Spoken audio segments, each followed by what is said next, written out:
Hello, and welcome to the Wild West podcast. My name is Richie Riche of the MHRT Network. I am going to introduce you over here to the gentleman that is representing your Los Angeles Chargers, DZ, and down below, representing the Las Vegas Raiders, we have Monsieur Jack Cana. I'm Canadian. I'm allowed to speak French. So I wanted to thank you all for joining the show today. We have a great one for you. And yes, that is correct, Sacktown. That is DZ, not DZ, because Queen's I am English. Canadian and I speak the Queen's English. Deal with it. So as we move forward and look onwards and upwards to today's show, we're going to be talking about some really interesting topics. Want all of your feedback here in the chat. We're going to be going down and covering an interesting topic about three people on each team, obviously, just because we want to make sure we kind of keep everyone involved and all the things hopping and going and whatnot. We are going to be talking about three people we believe are going to be surprise roster cuts on our team come the 53-man roster. Now, some of the names are probably going to be repeats from some other shows because, we all have our opinions, and thankfully, we typically don't like to just throw out flash, which means that you're not going to get differing opinions and a huge wide array there. But I do think there's going to be some surprise names that you're not going to expect gone from our respective rosters. So we're going to go one name at a time and go around the room just to kind of do what we did last week. I thought that was a really good format. It got all the different teams involved all right away.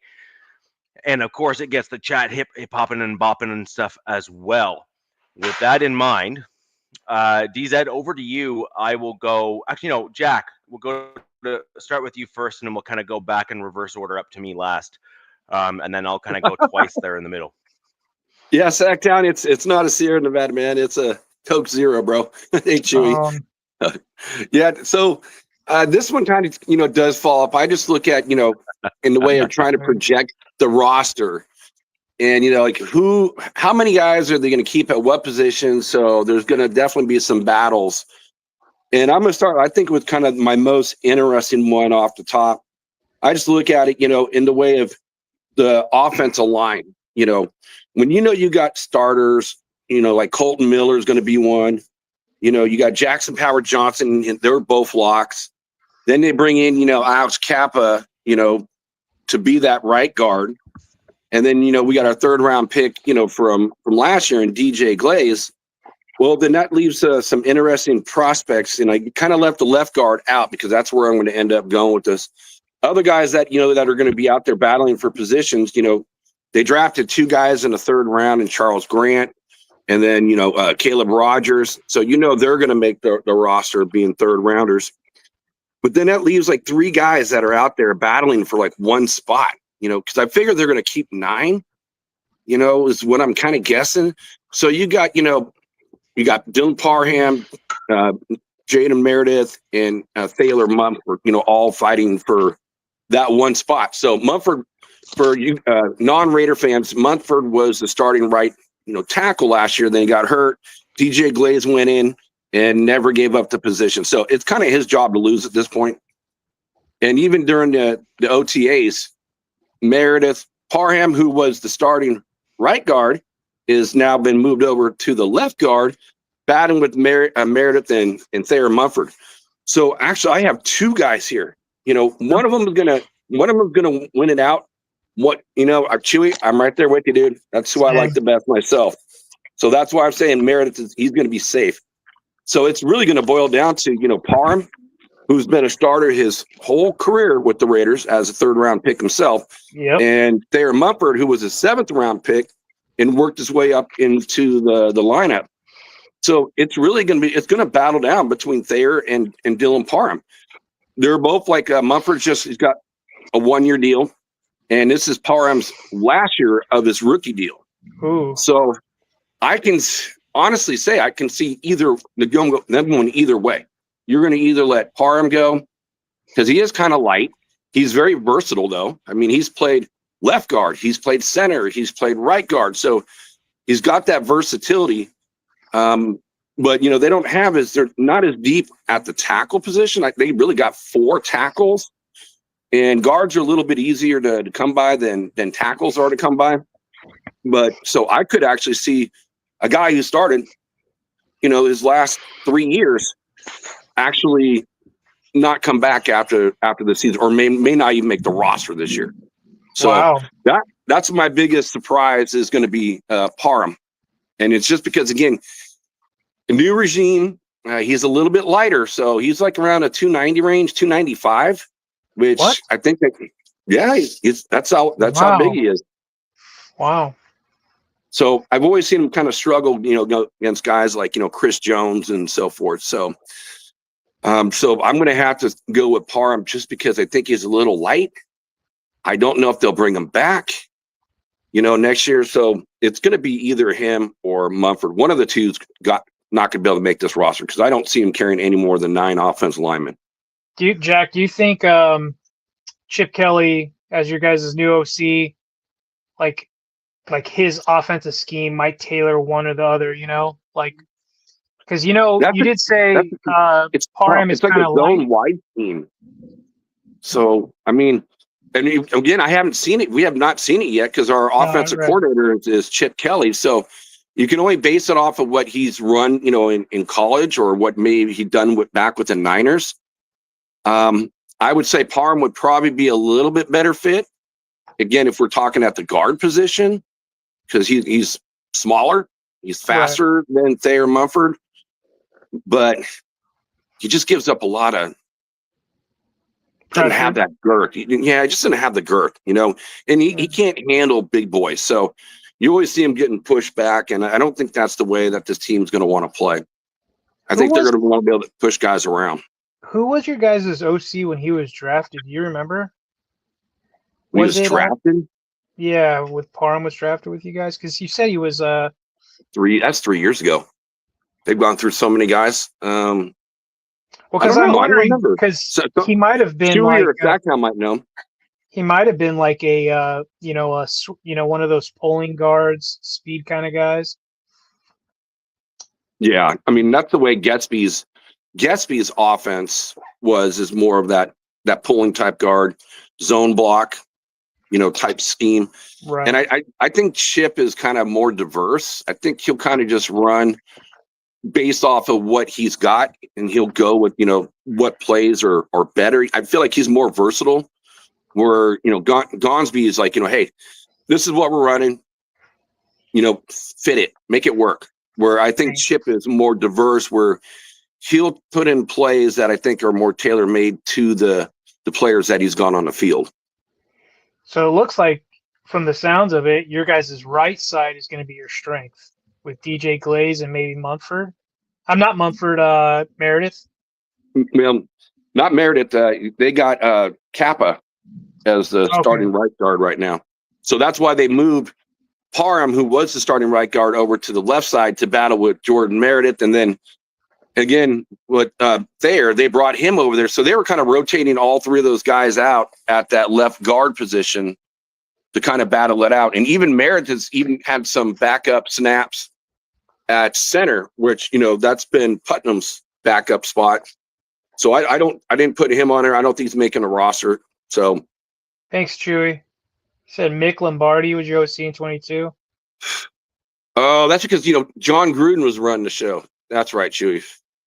Thanks, man. Yeah, so John Gruden was doing all the play calling back in those days. Super complicated ass plays from Gruden, man. God. Spider Y banana. Yeah, man. I liked him. I know he got a rough end of the the deal there, but I always thought he was good for the game, him being in the league, but I liked him. He improved. I will say this about John Gruden. Started off, with basically the same record, only 4 wins, and every year he was better and better and better. Yeah. So it was just unfortunate for what happened, but I can't argue with what we got now. Yeah, man. I think he might end up getting back in the league. We'll see. He's trying to get his image, repair his image. I think he's like doing something with Barstool now or whatever it is, which is kind of funny seeing a guy like him with Barstool, but we'll see. That's interesting on your pick, man. What I do you don't got? know. We go to me next. What do you think, Richie? Jump to the Chargers. Well, Yeah, Richie. Yeah, you're up. tough. This was tough for me, right? Because this whole like who's gonna possibly get cut, I kind of had to like make up scenarios. You know what I mean? Because I don't really have a. This isn't like any hard evidence. I had to kind of like make up stuff to see, this could possibly happen. You know what I mean? And I'll go with my third one, right? We'll save kind of like the best for last. There's really no best, but the Chargers drafted Kimani Vidal. He's one of our running backs, right? In the 6th round a couple seasons ago. I think it was 2 seasons ago or last. Shoot.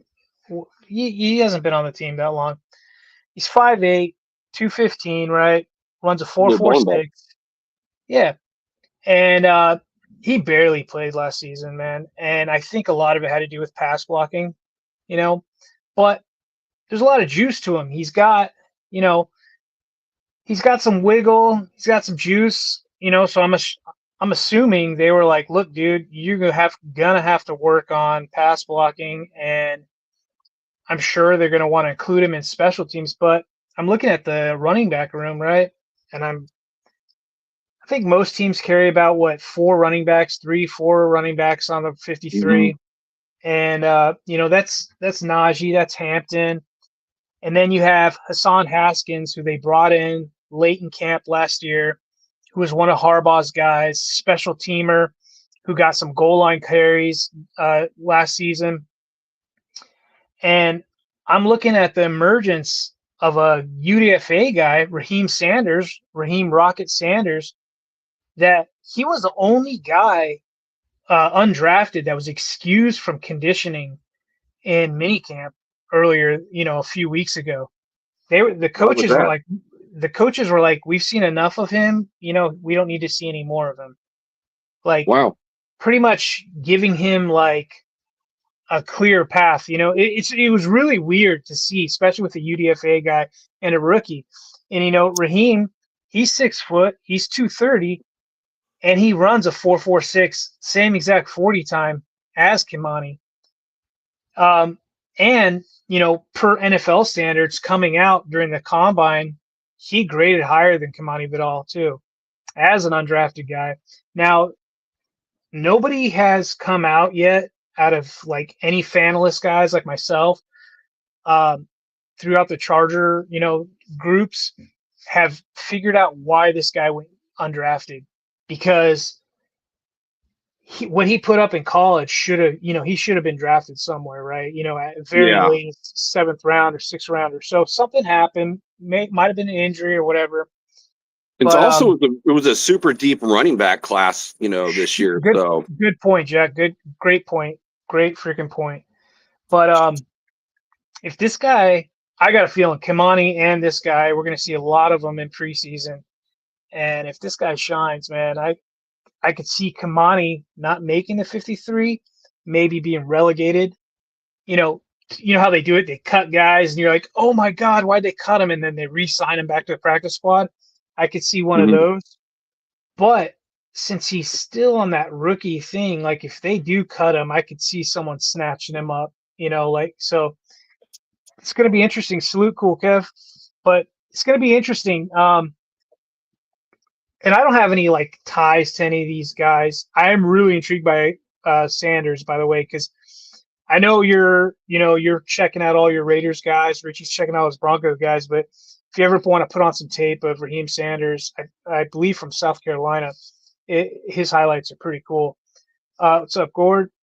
I will admit, dude, I was really surprised that he went as a UDFA too.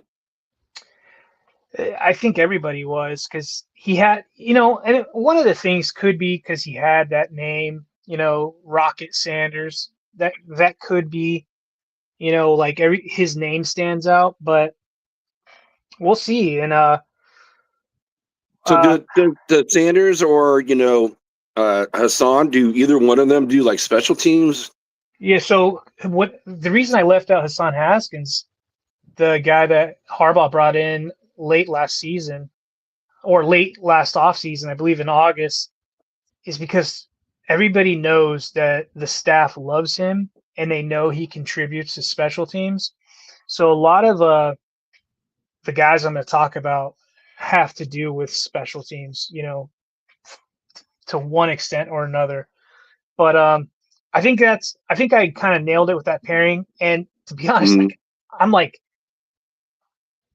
you know, they drafted Kamani in the 6th. Like he could, you know, they obviously knew he's probably going to be a project guy, right? But it's going to be a fun battle. This running back room, I'm really excited to watch them, especially preseason. Well, you definitely got a deep running back room when you got two guys that are going to carry the bulk of the rock for the season with Najee and Hampton. That's for sure, dude. So that's why I'm going to say. Usually, most teams, like you said, I'm right there with you. I think most teams like to go 4 running backs, and a lot of times that 4th running back is going to be someone who's going to taking punt returns or kick returns. Right. That I'm glad you kind of brought that up because one of the players I'm going to talk about, that's kind of the position, but I'll leave that one for last. Yeah, we'll see. I'm like, you know, I'm jonesing for football, man, and I know we've got a Hall of Fame game coming up, I believe, on the 31st. But I'll let Richie go with his guy. So I'll go with the first. It is a I'm not sure if it necessarily be a surprise for anybody per se, but definitely one that I've at least discussed before. I have some numbers to kind of back up where and why my head goes there. And that is I have a funny feeling that Ben Powers may be on the cutting block, who is last year's starting right guard for my Denver Broncos. Wow. Oh, sorry, left guard. Sorry, starting left guard for my Denver Broncos. Send him to LA. And so Powers played better than he did the first year under Sean Payton. So to his credit, coaching took, you know what I mean? Like the coaching staff was able to bring him back up to speed.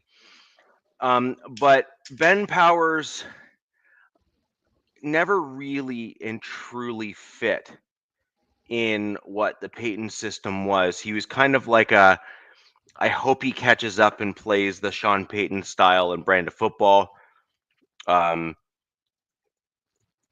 He did well. Like he did okay last year.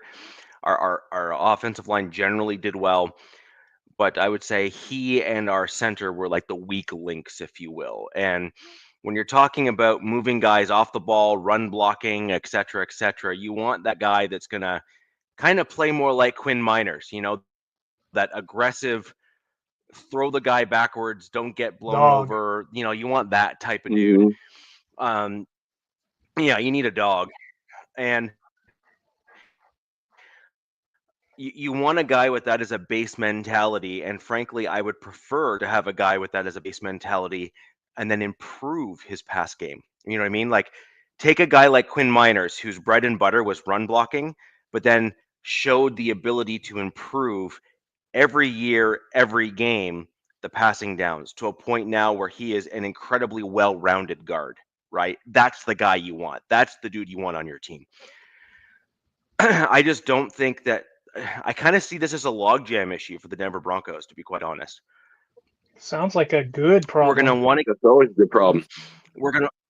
So Mike McGlinchey is also in kind of the last major year of his deal where we're likely going to want to move on from him. We've got Alex Plazowski, who was showing real promise, but then got hurt last year. You want to see if he can stay healthy, and if he can't, you want him gone. Right? So that's an interesting piece there. And then you got Quinn Miners. How many offensive linemen do you think you're going to keep? I think they keep usually 7 on the 53? 7 to 8 is what I suspect. 7 to 8. And then so then this is where it gets really interesting, right? So you have Frank Crum, who was kept on the roster last year, and then Matt Pert, who was brought in as like a rotational guy on and off the practice squad and whatnot. And I strongly think, and this is what my thought process is here, I think we're going to keep Luke Wattenberg, we're going to keep Alex Forsyth, and then I think Ben Powers may be the odd man out, and Forsyth may be moved over to the left guard, with Clay Webb being the guy that I've spoken about several times on the show now, either vying for that starting center position or at least being used as that center guard hybrid backup guy that you're going to use as a swing for the Swing tackle interior or line. something. Yeah. Well, a swing version of a swing tackle, but on the interior guard. side of that ball. Yeah. Yeah, the guard center position. But Clay Webb's bread and butter is actually, his bread and butter is actually the center position. And I actually think that that's really where he's going to end up. And I agree. So that's kind of where my mindset is here, which is, and just, because people are gonna be like, dude, you're talking about cutting your starting guard from like a top 10 offensive line last year, or top 6 top offensive 3 line last year. Top 1, Yeah. 2, or 3. And yeah, and so yes, and here's why: we passed the ball too much. We struggled against really high caliber teams, and we are not going to be able to do what we did last year this year and end up with a record like we had. And when you look at, so obviously we are now post June 1st, right? So the pre June 1st cuts are come and gone. This is a post June 1st cut. Basically, the way it works is this. It works out where it's just under, actually, but I'll just round up to make numbers, easier to process here. It's approximately a $7 million dead cap hit to cut him now. That's Ben Powers. But you end up with a $10+ million savings. It's funny how the cap works in the NFL. And right. And so you see how that kind of all floats around, right? So it's like, well, if you got another younger dude that's sitting behind him, and then you got a dude that's basically a cap, yes, it's a cap hit, but it's actually a net savings of approximately $3 million. You can then re-leverage that either back into a contract for a guy that you may re-up before the season, or you may well end up wanting to just bank that so that you can really go hog wild next year and bring in, one heck of a free agency class, if you will, because that's actually how Ben Powers was brought in. He was brought in as a free agent as part of a bit of an attempted offensive line overhaul for my Denver Broncos. So he's certainly a candidate that I could see getting cut. That would be perhaps a surprise to a lot of Broncos fans on the offensive line, especially coming from a unit that was strong, was already. so successful last year, right? Like, I mean, it just, it's a very, very strong unit. Like that's an, statistically speaking or ranking wise, which we all know how I feel about Pro Football Focus and all that kind of crap. But generally speaking, from a ranking perspective, the Denver Broncos were a very highly ranked and lauded offensive line. They were seen as a massive unit that was just, what other units wanted to strive for in the Chronicles of the Black Hole. That's an interesting question. I don't watch those types of movies.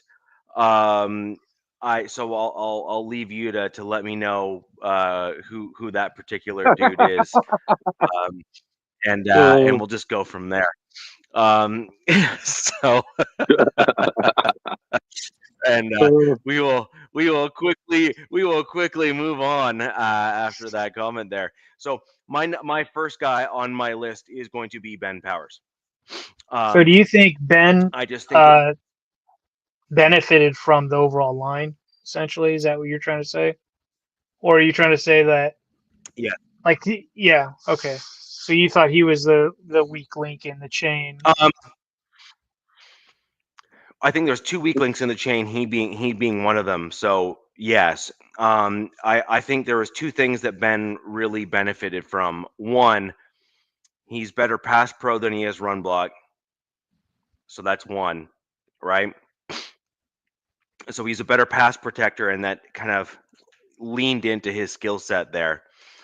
And the other thing I think is that Sean Payton's offensive scheme often has the quarterback not hold on to the ball for a long time and have very short, quick, precise passes.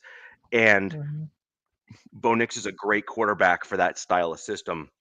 So you're talking short passes, like extensions of the run game. You have a quick dump off to the running back or a quick pass to the running back, an extension of the run game. And then, of course, the run game itself. Now, the Broncos struggle with pure running, like as in like handoffs style running the football. Um, but we did do pretty well in the short passing as well as the deep balls, especially near the end of the season where Bo Nix was throwing the ball. I want to say like 15 yards plus. I think Bo Nix was within the upper echelon of the league, like number 1 His to 3 or intermediate something like passes that. weren't that great though. No, Correct. so It's his the short passes deeper. and his deep Yeah. ball were great. It was everything in between. Yes. Yeah. You kind of said something about the running back I wanted to talk about for a second. I was reading that kind of going to the the dump passes and stuff. I was reading that a lot of these so-called experts, fanalist guys are thinking JK is going to be the starter right out of the gate, and over RJ Harvey, which I thought was an interesting take. And that's something they didn't do, especially in a Greg Roman offense, is do any dump passes or kind of pulling guard stuff. They didn't really do that much last year, and I thought that was kind of a miss, because I think JK is more than capable, of catching passes and taking off. And I think that's kind of what your guys' offensive line and your scheme is kind of set up to do. So that should be interesting, and I think it should work out for him really well until I think RJ, gets his bearings. That's also very low-hanging fruit in terms of prediction. Yeah, rookies have a tendency as running backs to do pretty good out of the gate. So we'll see. We'll see what happens on that one. That was an interesting. And I think these were Bronco fans. I heard this one too. So we'll see. No, but that's not a hot take in my mind. As an example, when you look at Peyton's general approach, like when you see what he typically does, he is very veteran trusting. Hey, we got Jason Hunter in his house. Jason and I have been on air on Captain Jack's show a few times together. Jason's a good dude. Thanks for joining, Jason. Salute. Jason.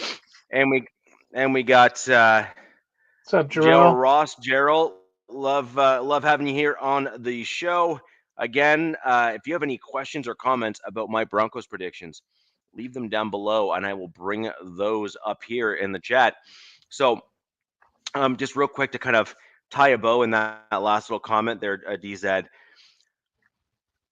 Sean Payton is a huge veteran first type of guy where he wants the veterans to lead the way to kind of pave the way for the younger guys, but then he also wants the vets to then like do what they're meant to do, which is pay it forward, if you will, to those younger guys, because the older vets had a vet that taught them at one point when they were young, and Sean Payton expects that kind of camaraderie on the team. And so I'm not surprised by that comment in the slightest, actually. On top of that,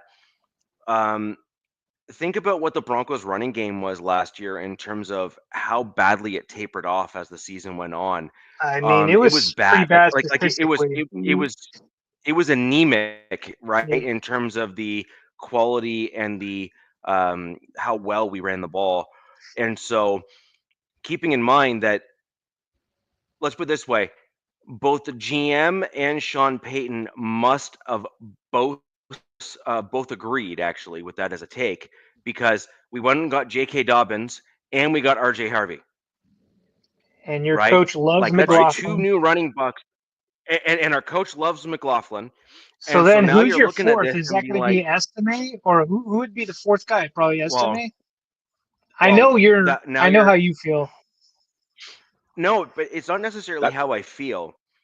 It's who fits what, right? And so my general thought on this is pretty clear. Tyler Bidet was on track to being Oh, god damn it! I forgot about him. in that mix as a starting running back on my roster. Yeah. He's got sure hands, like Yep. completely sure hands, runs the ball really well, is kind of an older guy, so he's able not too old where he hasn't like, knocked all the tread off the tires and worn it all off and stuff. And so you're in a really, really interesting position with him. Now, do you want to try to develop a young running back? For sure. Could Estime blow the doors off in preseason and basically make it impossible for him to be shown the door? For sure. But at the end of the day, I think that there is a lot of telltale signs of Sean Payton's confidence in Estime. He liked what he saw at the beginning of the season, and I think Estime blew like 4 too many opportunities. So you're saying I literally mean 4 too many opportunities. And so I think Bidet is probably, like, as long as he doesn't get hurt and as long as he stays healthy and as long as he continues to kind of do the sorts of things that we're used to seeing him do throughout preseason and in the regular season, actually, for that matter, he's done generally quite well when he's been given the opportunity in the regular season as well. I think it's like when you look at who does what, I actually think that the running back room is going to be 4 running backs for my Denver Broncos. And so I think J.K. Dobbins starts, and I think R.J. Harvey is going to be the guy that spells him. Okay? So now you have those 2 dudes that are basically somewhat interchangeable because they have sort of kind of similar running styles at least, and they can do kind of sort of the same types of things. So then you go down the depth chart with my Denver Broncos. Then you have Estime and Bidet. Those 2 guys are very similar in terms of what they can and cannot do. So then the question is, which one of those 2 do we think makes the roster? Well, typically you would say, well, you're going to think that Estime is going to make the roster or at least be given the edge because he's a young guy and you want to see a young guy progress and do better. But we saw him bench last year. I was thinking, and so Richie. The question is, can he overcome? Bidet could be, you know what I mean? maybe It's a big this deal. year's Bidet, however you say his name. Do you think he could be this year's Vele? Like, No. like, no. Okay. Well, that's good news for me. So. Oh, do I think he has a guy that do I think he's going to make the roster and surprise a lot of people? Yeah, I think he has a really good shot at it. Okay. Do I think that he's going to be like a household name? I'm not sure about that. I think the other guy that's going to be really interesting to watch this season, in the preseason in particular, and this is a guy I'm going to be watching, and I have, highlighted on my list here. That's Ben Watson. Oh yeah. Yep. And he's a slightly stockier version of McLaughlin. McLaughlin obviously is just the guy that's like a lunch pail dude. He's there, 5 a.m. in the morning to, McLaughlin's the dude that's there before everyone else and leaves after everyone else, right? So coaches love guys like that, and I could totally see it. Jaleel McLaughlin also went and got himself a jugs machine and put it in his house, in his garage, to practice pass catching in the off season. So, I mean, coaches love dudes that are just, zoned in that regard. But the thing is, Blake Watson is a former wide receiver. Blake Watson just has the natural hands. He doesn't necessarily need the jugs machine in order to be a competent pass catcher. And he's a converted running back. And so the question now is, for me, at least as a Broncos fan, this is kind of where I'm looking at things. Is Bidet or Estime going to make the roster, and is Watson or McLaughlin going to make the roster? I see those as the two position group battles for in the You're running rooting back for room. a UDFA guy. I see. Blake Watson. Blake Watson was a college free. Blake Watson was a college free agent last year. We were able to retain him on our practice squad. Actually, no, he got hurt, if I'm not mistaken. So we were able to kind of like tuck him away and then kind of bring him back up. And, he had some decent runs from time to time. So that in mind, my number two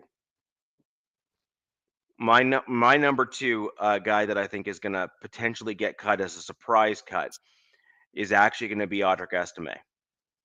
Oh, I was waiting for it. I think I Audric hope he Estime does. is going to be the surprise. I would love to get him. I think he's going to be the surprise cut. I see a lot of teams will grab him. I'm looking at our current running back room.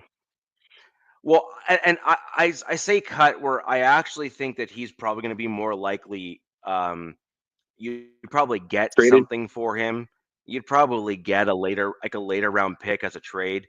But my whole thing here is he got leapfrogged by two other dudes on the roster that weren't even on the roster last year, and that says a lot, right? Typically, a team would want to kind of develop their young rookie, and instead of developing him, they went out and replaced him twice. Rebel. Like twice over, right? You know what I mean? Like twice over. And it's like, it's one of those things where, tell me you're not liking a dude without actually telling me you're not liking a dude. And the only problem with that I have with that, Richie, is size, man. About the Estime cut is who do you have to replace that size for goal line stands or like short yardage? I mean, sure, there's other ways around it, but you're talking about Blake Watson and Bidet. Go down those. Yep. Right? Yep. Like, I mean, I saw J.K. Dobbins last year. Look, your line might be better, probably is better, in those short yardage situations. But, man, I watched that guy get stuffed many times on 4th and 1s or 3rd and shorts or goal line. So the thing about Estime is he's got that size. So that would be really shocking if he got cut. Yep. But, we'll see. I'd be shocked too, but I'd be happy. Look, I would typically agree. No, like I would typically agree, and I would normally be right there with you, and I'd be I would like under normal circumstances. Sure. Like literally under normal circumstances, I'd be coming back to you and say, of course he's not getting cut. Like why would he ever get cut? That makes no sense. Right. Right. But I only have the information that I have here to work from, and that is under normal circumstances, you would let Javonte Williams go because he was not great last year. And you would then by default have gone out and got Audric Estime and vaunted him as your RB1, like the guy that's going to take over the roster and do the thing and do the stuff and do everything. And instead, we ran out and got RJ Harvey. He was getting all the hype and all the, the banter and stuff in the off season, not Audric Estime. And then, yeah, he is. He's gonna. I think he's gonna be a fantastic running back for my team. Like I really do. Yeah, he killed it in Florida.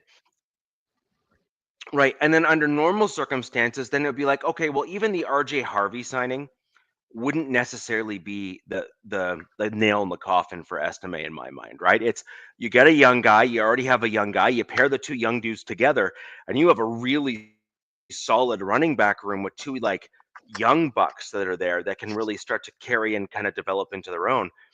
But then my team said, no, still don't like Audric Estime enough to be that number 2 guy or the 1B or number 2. We're going to go out and get J.K. Dobbins, who is coming off of, by all accounts, really good year, pretty electric year, like an electric year with the Chargers. 900 and some odd yards, just shy of. He missed. They put him on IR, so he missed 4 games. He still got 900 some odd yards. Had a really good season, but I think it was just the miss that they just want to go another direction. with him. But yeah, man. Yeah.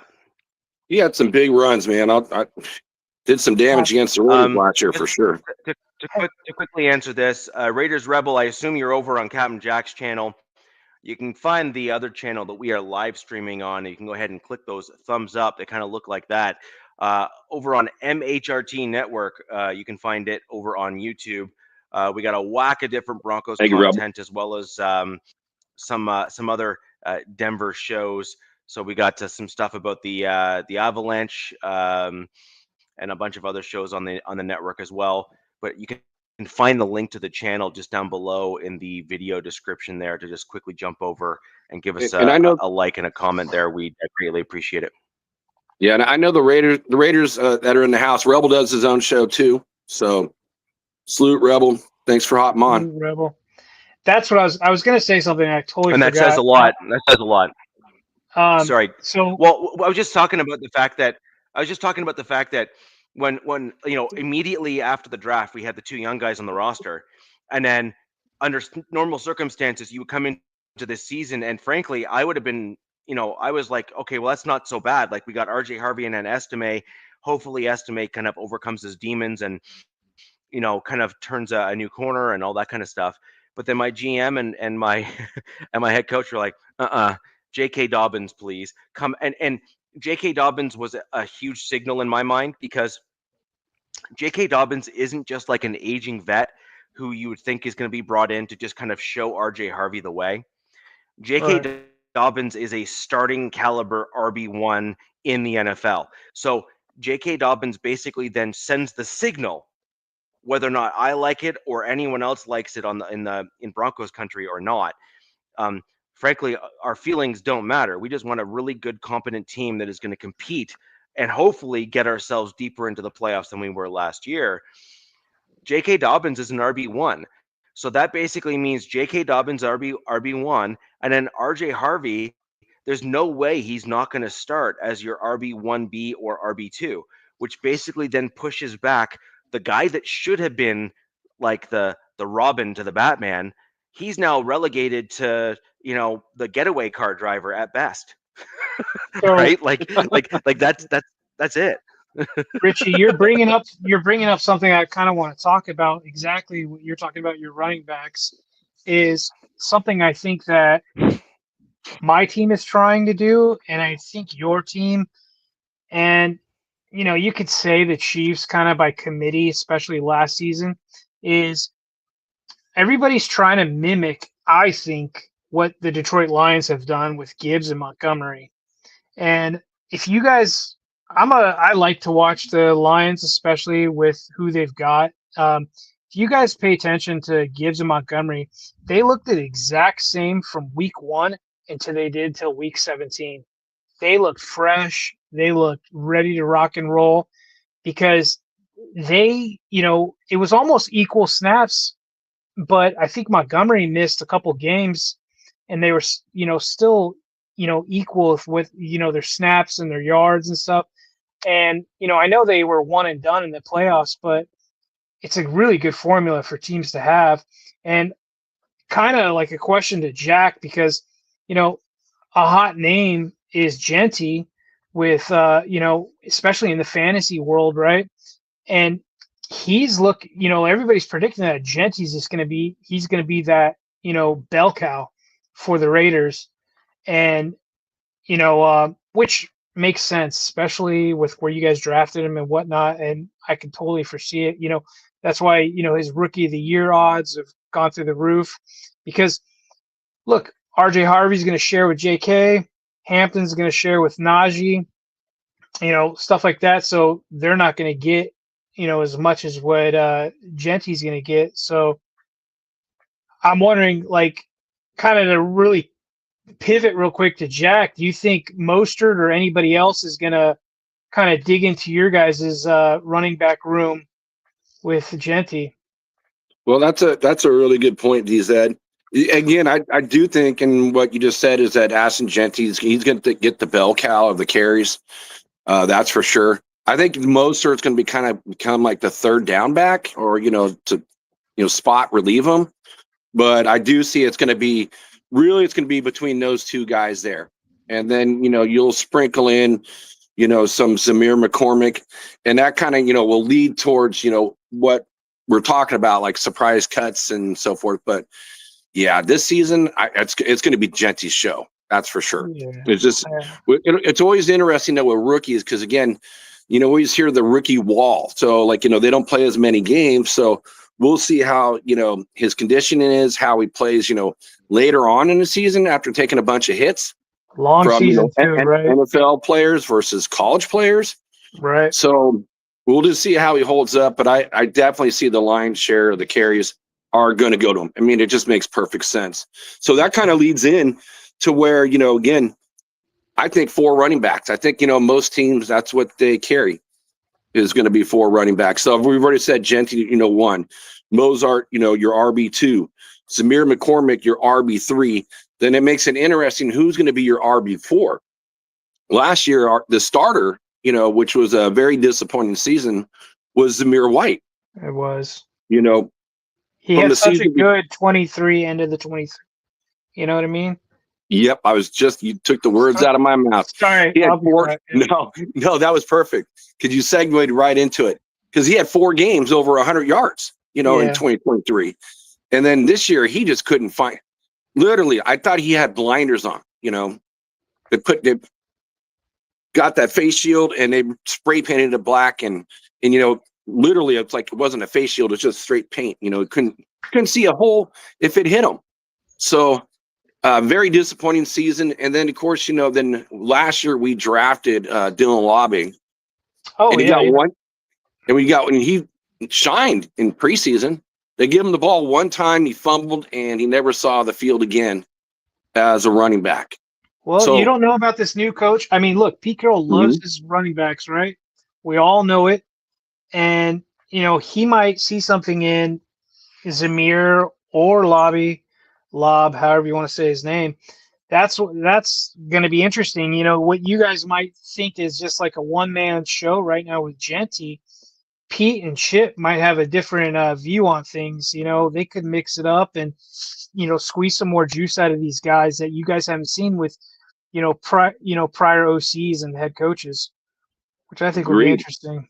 I mean, it's all going to be brand new, that's for sure. And that's kind of where you go. If you got four running backs, and then you got Zamir and you got Lobby there, well, then for me, it's like, well, what's kind of more important, to have that 4th running back as a running back, or is that 4th running back, which Ogswave just said, having that running back that can play special teams, do punt returns, kick returns, where special teams is underrated. Never done that.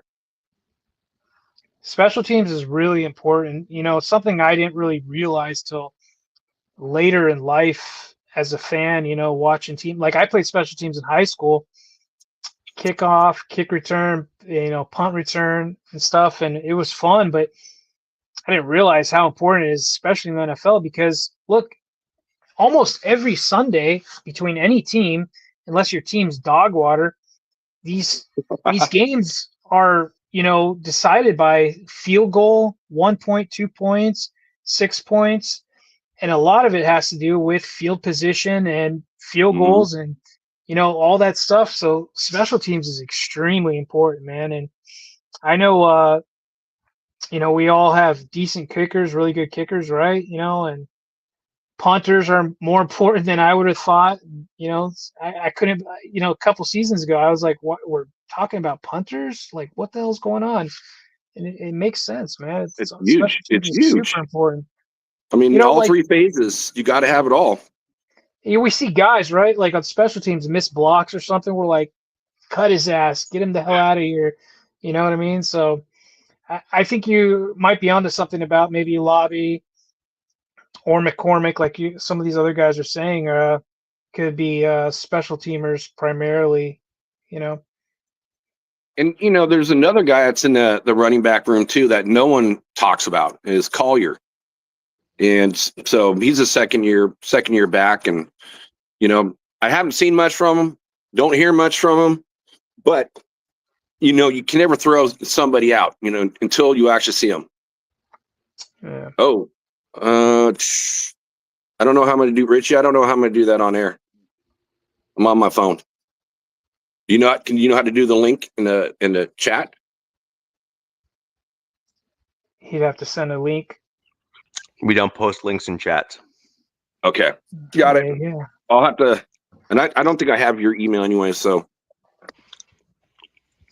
you have to send it to me, and then I'll send it to him. Can you get Raider Shield to send him my number? How's that? I did. I sent him your phone number. Okay, then have him text me his email, and we'll get him onto the show. All right, he's in the chat, so yeah, check your text. I sent you the phone number. Yeah. All right. So, I think that's an interesting. I kind of agree with you there, DZ. Special teams is. I don't know if it's even more important in some regards than even some offense. Like it's so sneaky important that, I mean, Belichick, for example, one of the reasons why the Patriots were so darn good for all of those years was because the special teams was just like unbelievable. Like it wasn't just, hey, we're okay. I mean, special teams was like top, 1% in the league kind of thing. Like they were like number 1, number 2, like every single year. Dude, and I think there's head coaches that came from being special teams coaches. I think that's John Harbaugh, the Ravens. You know what I mean? And his team's pretty damn good. I mean, some fans are kind of bitter about some stuff, but whatever. They're still winning. Yeah, man. Like, I know for me as a Chargers fan, like, one of the most heartbreaking things was due to a special teams blunder, and that was a missed field goal. That was a chip shot from Nate Kading, who forever can rot in hell, but just kidding. But I mean, it's things like that, and it's just we take them for granted as fans, kickers and punters and punt block and that whole thing. But it's super important, and I know for the Chargers, we lost in the offseason. A guy just posted it today, and I was really happy he did. We lost like 5, 6 special teamers. And luckily, we have a really good special teams coach, and we brought in, a whole new fresh group of guys. But there's no guarantee these guys can pick up where those guys at the level they were playing at. Because, we've had this new regime kept our old special teams coach because, frankly, he was only coach worth a damn in that Staley, that Staley circus that he had over in LA. And so the special teams were the positive side, and but we'll see. I think I'm going to go on and talk about my second player that I think could be a potential cut, and I say that loosely. And like I said earlier, these are all hypothetical scenarios. It's kind of tough for me to find guys that were on the 53 that could potentially be cut. But I mentioned this guy's name. I think it was a few weeks ago. Scott Matlock, our D tackle fullback, 6'4", 296 pounds. This will be a short one, but he played more offensive snaps than he did at D tackle last season. And when this guy was drafted at Boise State, one of his sayings is, "I want to take somebody's soul" or something. And he's a redheaded, so everybody's like, "Oh, this ginger is going to steal everybody's soul." But it didn't pan out really, and it was really cool kind of seeing a D lineman be a fullback, and he got better as the season went on. But I think in the offseason he made a business decision, and the decision he made was, and he didn't come out and say it to the media. He said it to the coach, and he said it to the D-line coach. He said, I think he said it to the offense line coach, one of the two. He's like, "Look, I want to focus more on defensive tackle. I want to focus more on the defensive side of the ball," pretty much saying, like, "Look, that's where the money's at. That's where I think I'm going to do well." And, I'm rooting for him, but, they brought in, a couple vets. They drafted a guy in Caldwell, and it's going to be tough sledding for him to, give up what they were grooming for, like they did in Baltimore, to just go primarily play the defensive side of the ball. But if that's what he's willing to stand on, if he's willing to stand on business, they did, bring in a UDFA of Steve O'Klotz, and I've mentioned his name, and there's really not much film on him. He's got a decent highlight clip. It's pretty crappy, but this guy's also 6'4", 260, tight end, fullback, kind of guy out of Iowa, some, corn eating, corn fed, tough mother effer, but who likes to lay the wood. And a lot of fans, a lot of us fanalists, goofballs like ourselves, are really excited for preseason to see, like, let's see this dude strap it up and let's see him lay the wood on some people. And if he works out, which, to be honest, it's going to be a long shot because he doesn't really have the college stats to kind of back it up for him coming in and taking a NFL dude's job. But if he can do it, why not? Competitors welcome. And I want the best on the team, on the 53. I don't care. I'm at the point, man, where I don't really care anymore. Like, you could be the nicest guy and do all these charities and be a sweetheart, but if your job gets taken because the other guy's better than you, so be it, man, because all I care about this day and age is W's. I'm not getting any younger, and that's what I'm about. So, Scott, if you're standing on business, man, I hope you can do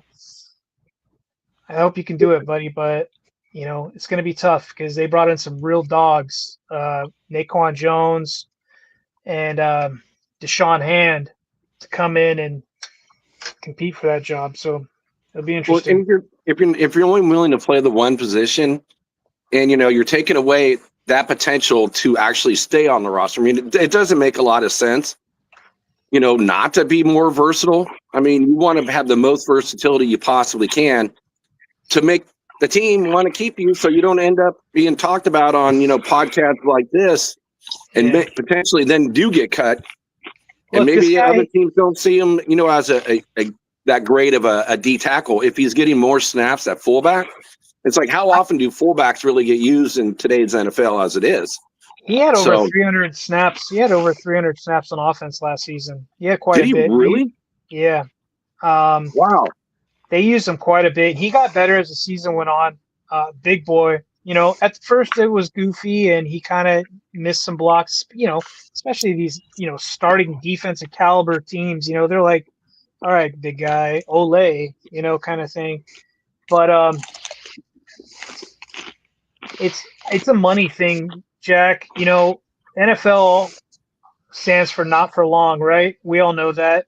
These guys got to make money, and fullbacks, unless your name's Juszczyk or who's another guy, there's only a few guys that make money as a fullback in this league, right? So him jumping over to D tackle, he can not only prolong his career, but also get a chance to earn more money. And the guy's got an interesting story, man. He had a rough bringing up. So I'm all about players making that money while they can. So I'm rooting for him. But I'm also, at the second time, I'm like, if Steve-O is a better fullback, bye, see ya. And if you don't make it a D tackle, I'm not going to cry, dude. Like, so it is what it is. All I know is I wouldn't want to be taking on a 296-pound fullback, that's for sure. Seriously. Yeah, I don't think anybody looking for that. Yeah, that's that it's actually an interesting business decision, because like, what would otherwise be preventing him from doing both again, but then requesting more defensive snaps? I see. He had less defensive snaps last season. It was more offensive. And he was drafted as a D tackle, right? He was drafted to be a rotational D lineman. And, while I thought he was like, I'll do whatever it takes to help the team win, I think, somebody might have came in his ear and was like, what are you doing, bro? Like, this isn't gonna, you're not going to make the big bucks doing this kind of thing. And I agree, unless you're one of those few guys I mentioned. So, I get it, Richie, like just continue doing what you're doing and play both sides of the ball. But at the same time, no team, when you become a free agent or when his contract comes up, no team's going to be like, that's what I'm looking for, because not a lot of teams run what Jim Harbaugh and Greg Roman run. There's only a few set teams that are only willing to take that on. I think every year teams usually either don't have a fullback or just train somebody up and they use them a handful of times throughout the whole season, right? So I think he's looking out for his future, man, and it's a tough decision. I don't know. That's really going to help his future, though. I mean, but if you're not on the roster, you're not going to get any starting snaps ever. Bingo, Richie. Like here's the thing, like there's got to be some common sense entering into the equation here somewhere. Like if you're like, for example, if you're starting to see like a UDFA or a roster bubble guy, but you make it because you're willing to play fullback, that's your starting position. That's fantastic. Well, then what you got to do is then you got to get so much better on defense that the coach is like, I can't only put him on, I need him on the D line. Yeah, he also played special teams as well, but yeah, but he's got to do the thing to make himself more invaluable on the defensive side by playing himself into that role. And by simply saying, I'm not doing it, the only thing he's doing is basically showing effectively true colors, if you will. And I think that'll rub the coaches the wrong way, because he's not doing it the right way now. He's kind of doing it the selfish way. And then they're going to start wondering, is like, okay, well, was this all do anything? Was that all for show? Or has someone gotten his ear and we just need to maybe pull him aside and say, okay, is this for real? Or is this like someone coming at you to say you need to do this? It's definitely an interesting, go ahead, Jack. I was going to say, how much field time did he see on the defense? I just looked at his stats. He had 8 tackles, 3 solo, 5 assists. So how much playing time is he actually getting as a D tackle? I think I wanted to say it was like, look, this is just, I'm spitballing because I haven't looked at it in a while. I think it was like 200 or 180 snaps compared to like 300 and something on the offense. But, he had 4 receptions for 28 receiving yards, which I thought was kind of funny to see, a big man like that catch the ball. But I see it from his point of view, and I get what Richie's saying, especially like you want to make yourself more valuable. But maybe he's saying like, look, you guys cut me. He's a 6th round pick from 2023, so he's relatively fresh. I bet he's banking on another team picking him up to play D tackle for him. And the thing is we lost 2 D linemen. We lost Morgan Fox and Puna Ford. Huge losses. Puna had that juice, had the interior pass rush, right? And then Morgan was kind of a Staley-esque D lineman, but was really great on NASCAR packages. Awesome player. I think he went to Atlanta. I think he went to the Falcons or something.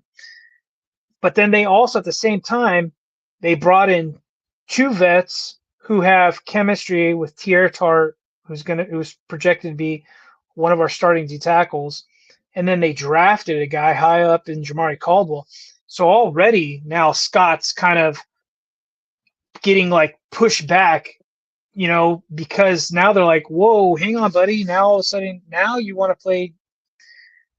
want to play ball. So it's weird, and it's a little bit of drama, probably not from what most fans see, but from people who pay attention, like myself.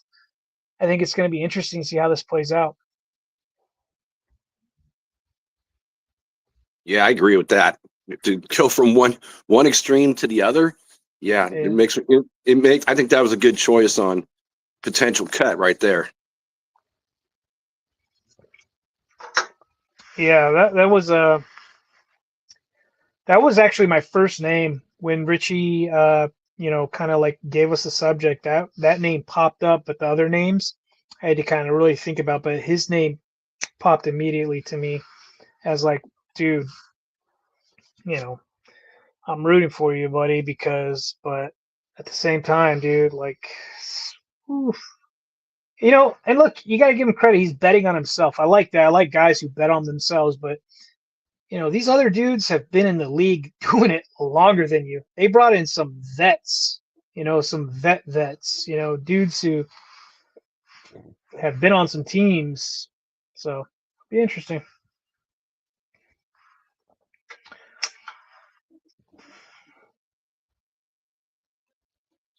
Did you see Nav? Is Richie trying to set that up in the background, Jack? Yeah, I think so. Oh, we got he's Nav, man. There he is. There's my brother. Salute. What's going on, Nav? Good to have you on the show, bro. Tired, bro. Tired. Family makes you tired, bro. Right? Riding quads all day will make you tired. What are your thoughts on Jack's 2 names so far?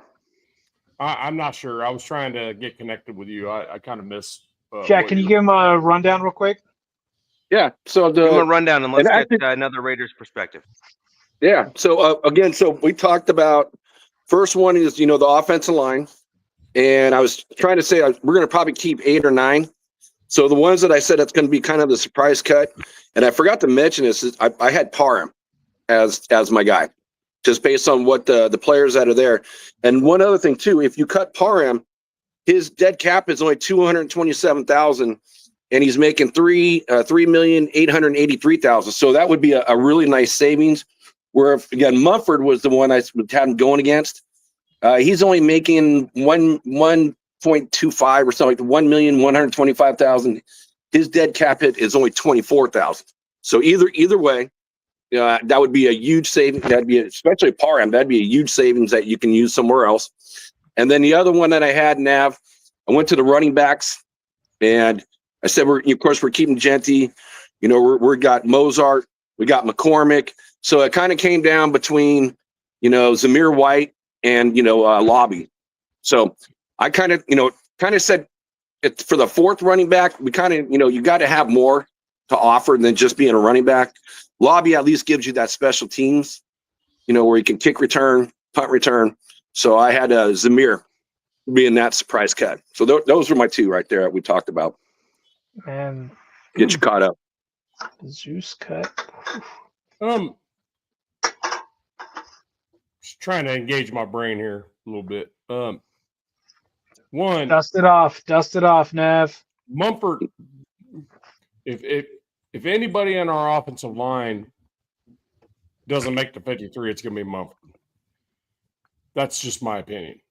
Mm-hmm. My personal opinion. I think Parham's got everything available to him to make him a badass offensive lineman. He actually showed that he can be, with all the craziness that went on in the last couple of years. But I've got a hard time getting ready to just summarily punch anyone out of the 53 based on the coaching and shit we had the last couple of years. The turmoil. Great point, Nav. So, Zamir, here's what I have an issue with him is motherfucker ain't freaking drunk and runs right into a fucking telephone pole. Right. So, several instances where the dude, there's a freaking goddamn gaping hole and he freaking bounces the football inside and gets freaking hammered. He's out in the middle. Somebody said something earlier. I just happened to see it. They said there could be this big, huge black telephone pole in the middle of a freaking desert, and freaking Zamir will hit that motherfucker. And I was just like, yeah. There were several times where it's like, wait. So then I made the point real quick before I took a nap because I needed a nap. I made the point. I said, yeah, that's the thing. This dude has Oh, I see somebody's already freaking in the fan club. So anyway, so I just said, man, if he can figure out how to freaking just run the play as designed and have some vision, he might be good. And then I made the point, it's like Alabama running backs. We talked about Trent Richardson was even brought up. And I'm like, yeah, Alabama running backs are either, oh my God, Hall of Fame worthy type running backs, or they're shit. There's no in between.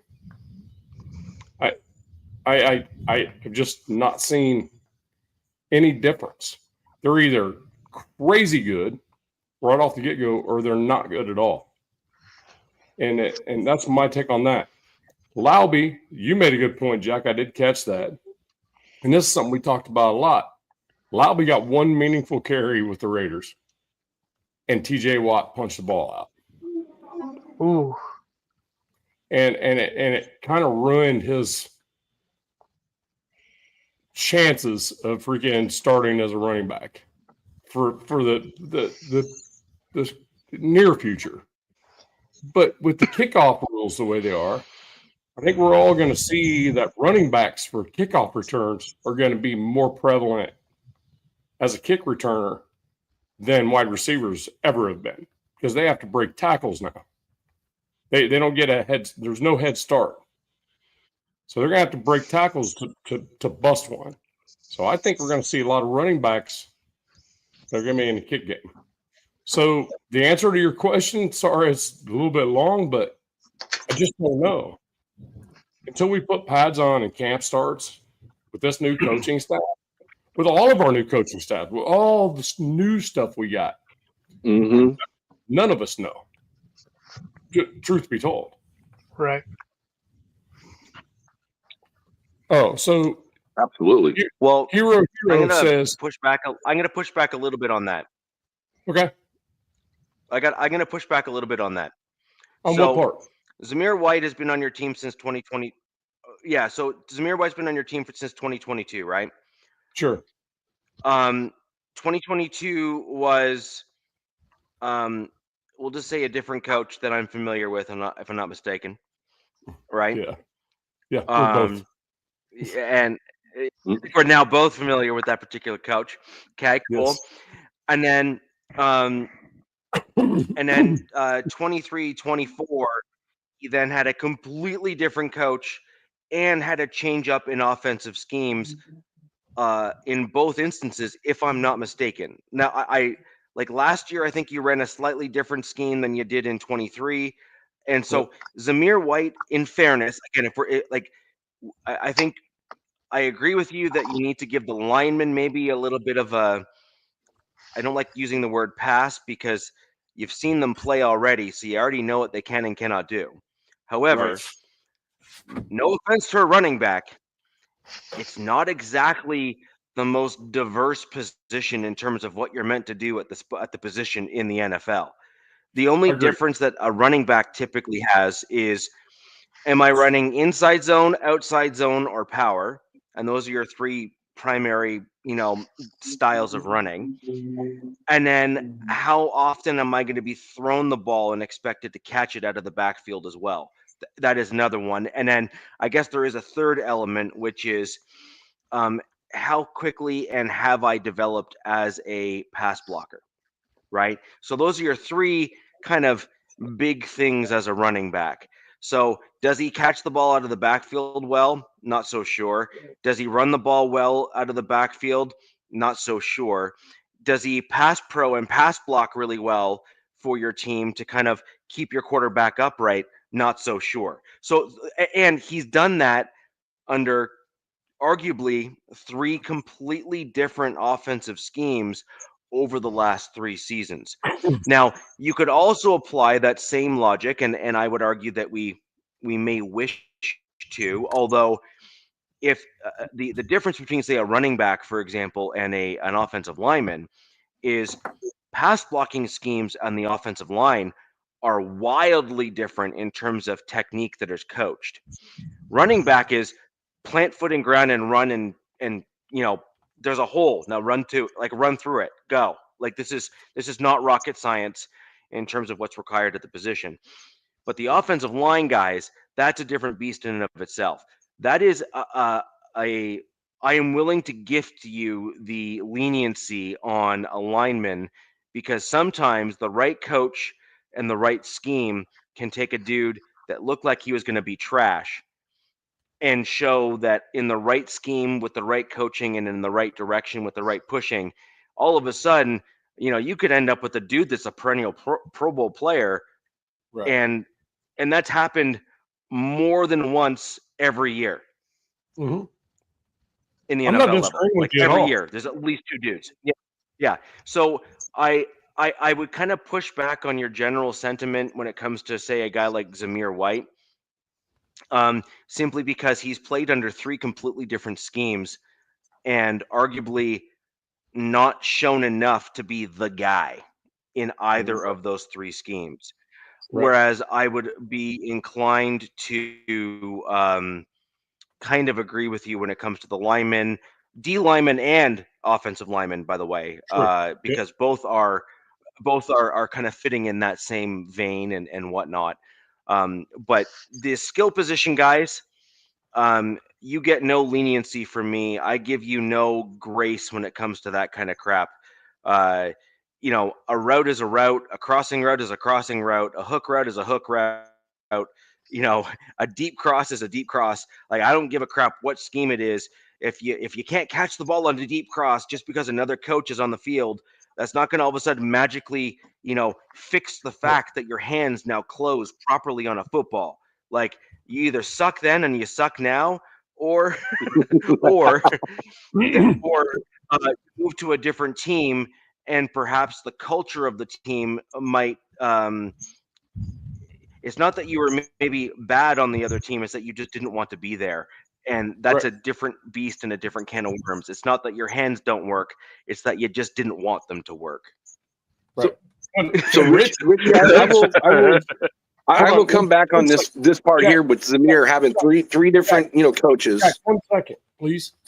Since I'm only going to be here for a few minutes, I just want to say, Rich, You're not pushing back on me. I think we absolutely agree 100%.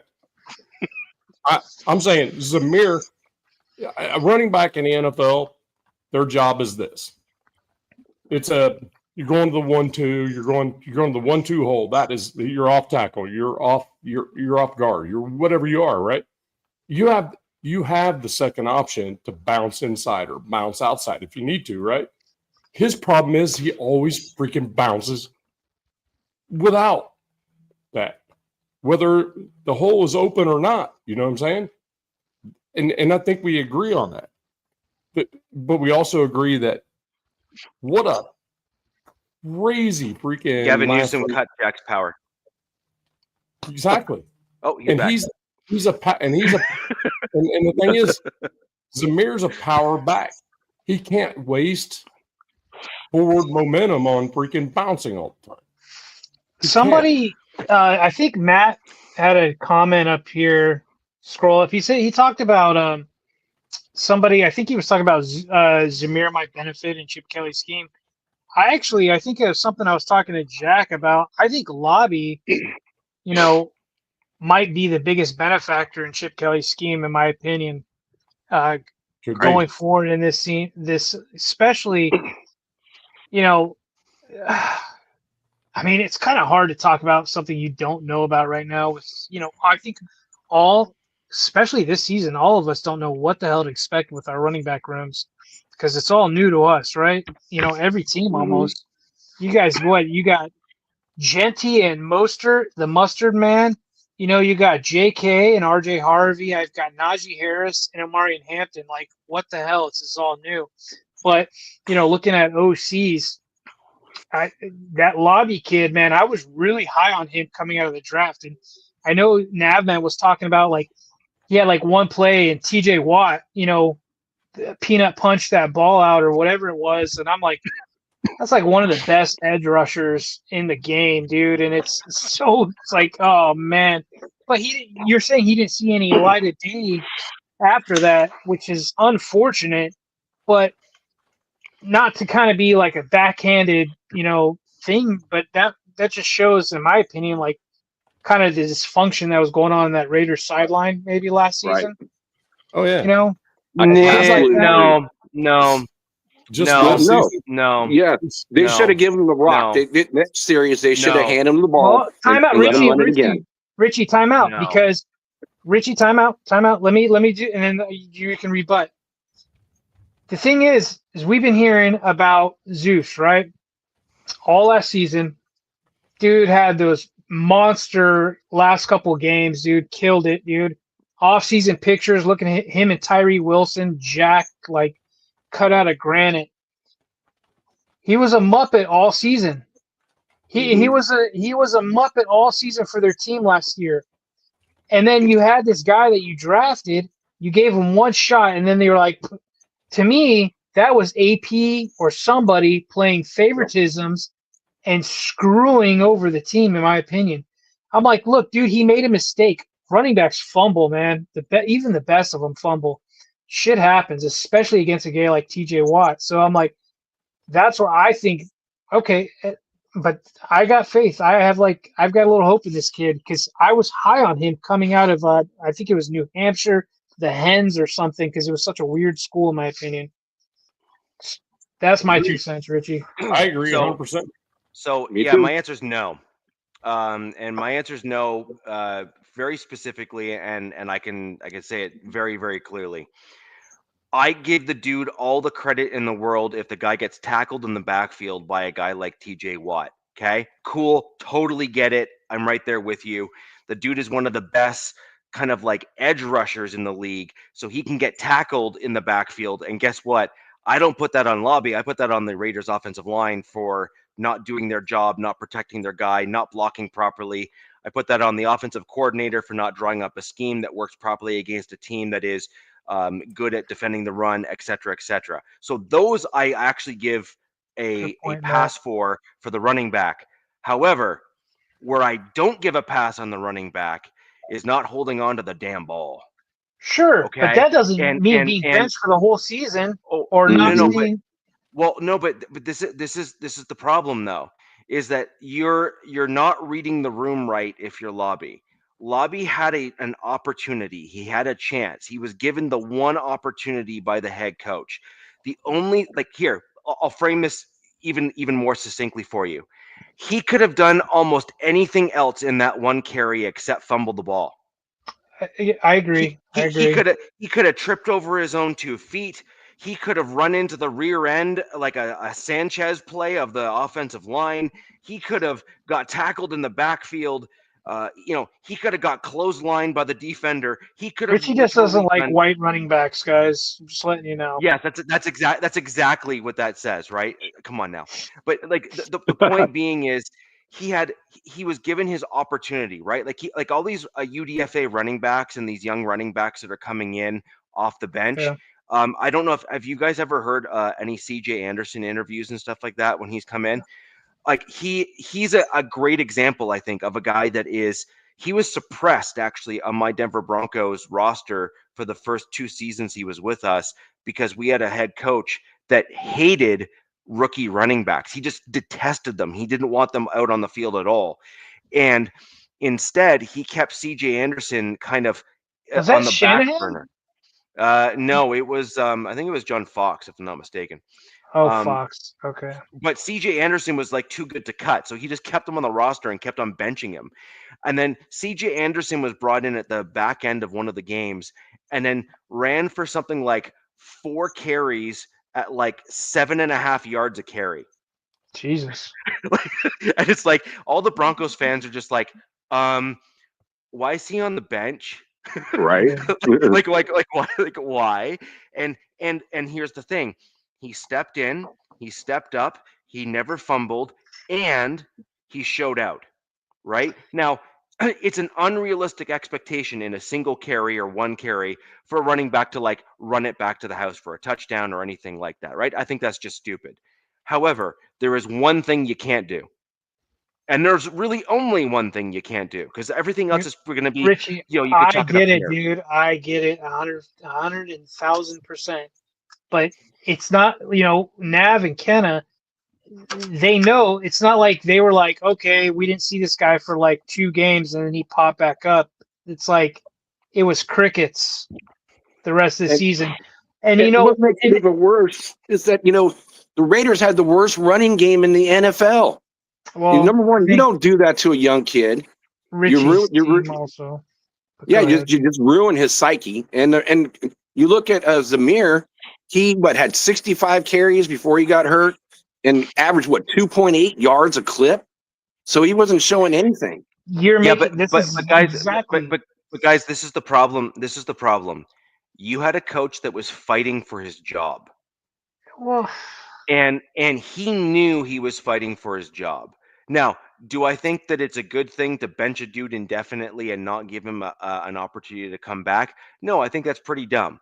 However, especially in his last couple seasons, Rich, the last couple games or something. Well, however, he should have just come back the last couple games because the dude knew that he was on his way out at that point anyways. You may as well just see if the young dude can maybe throw a spark and maybe do something, and then maybe it just shows that you have an eye for talent, and maybe it saves your job or gets you a job somewhere else. But either way, the point is, in the middle section, the entire bulk of the season up until like the last 2 games where it absolutely did not matter. Of course he didn't play him again. He doesn't want a dude fumbling the ball over the place.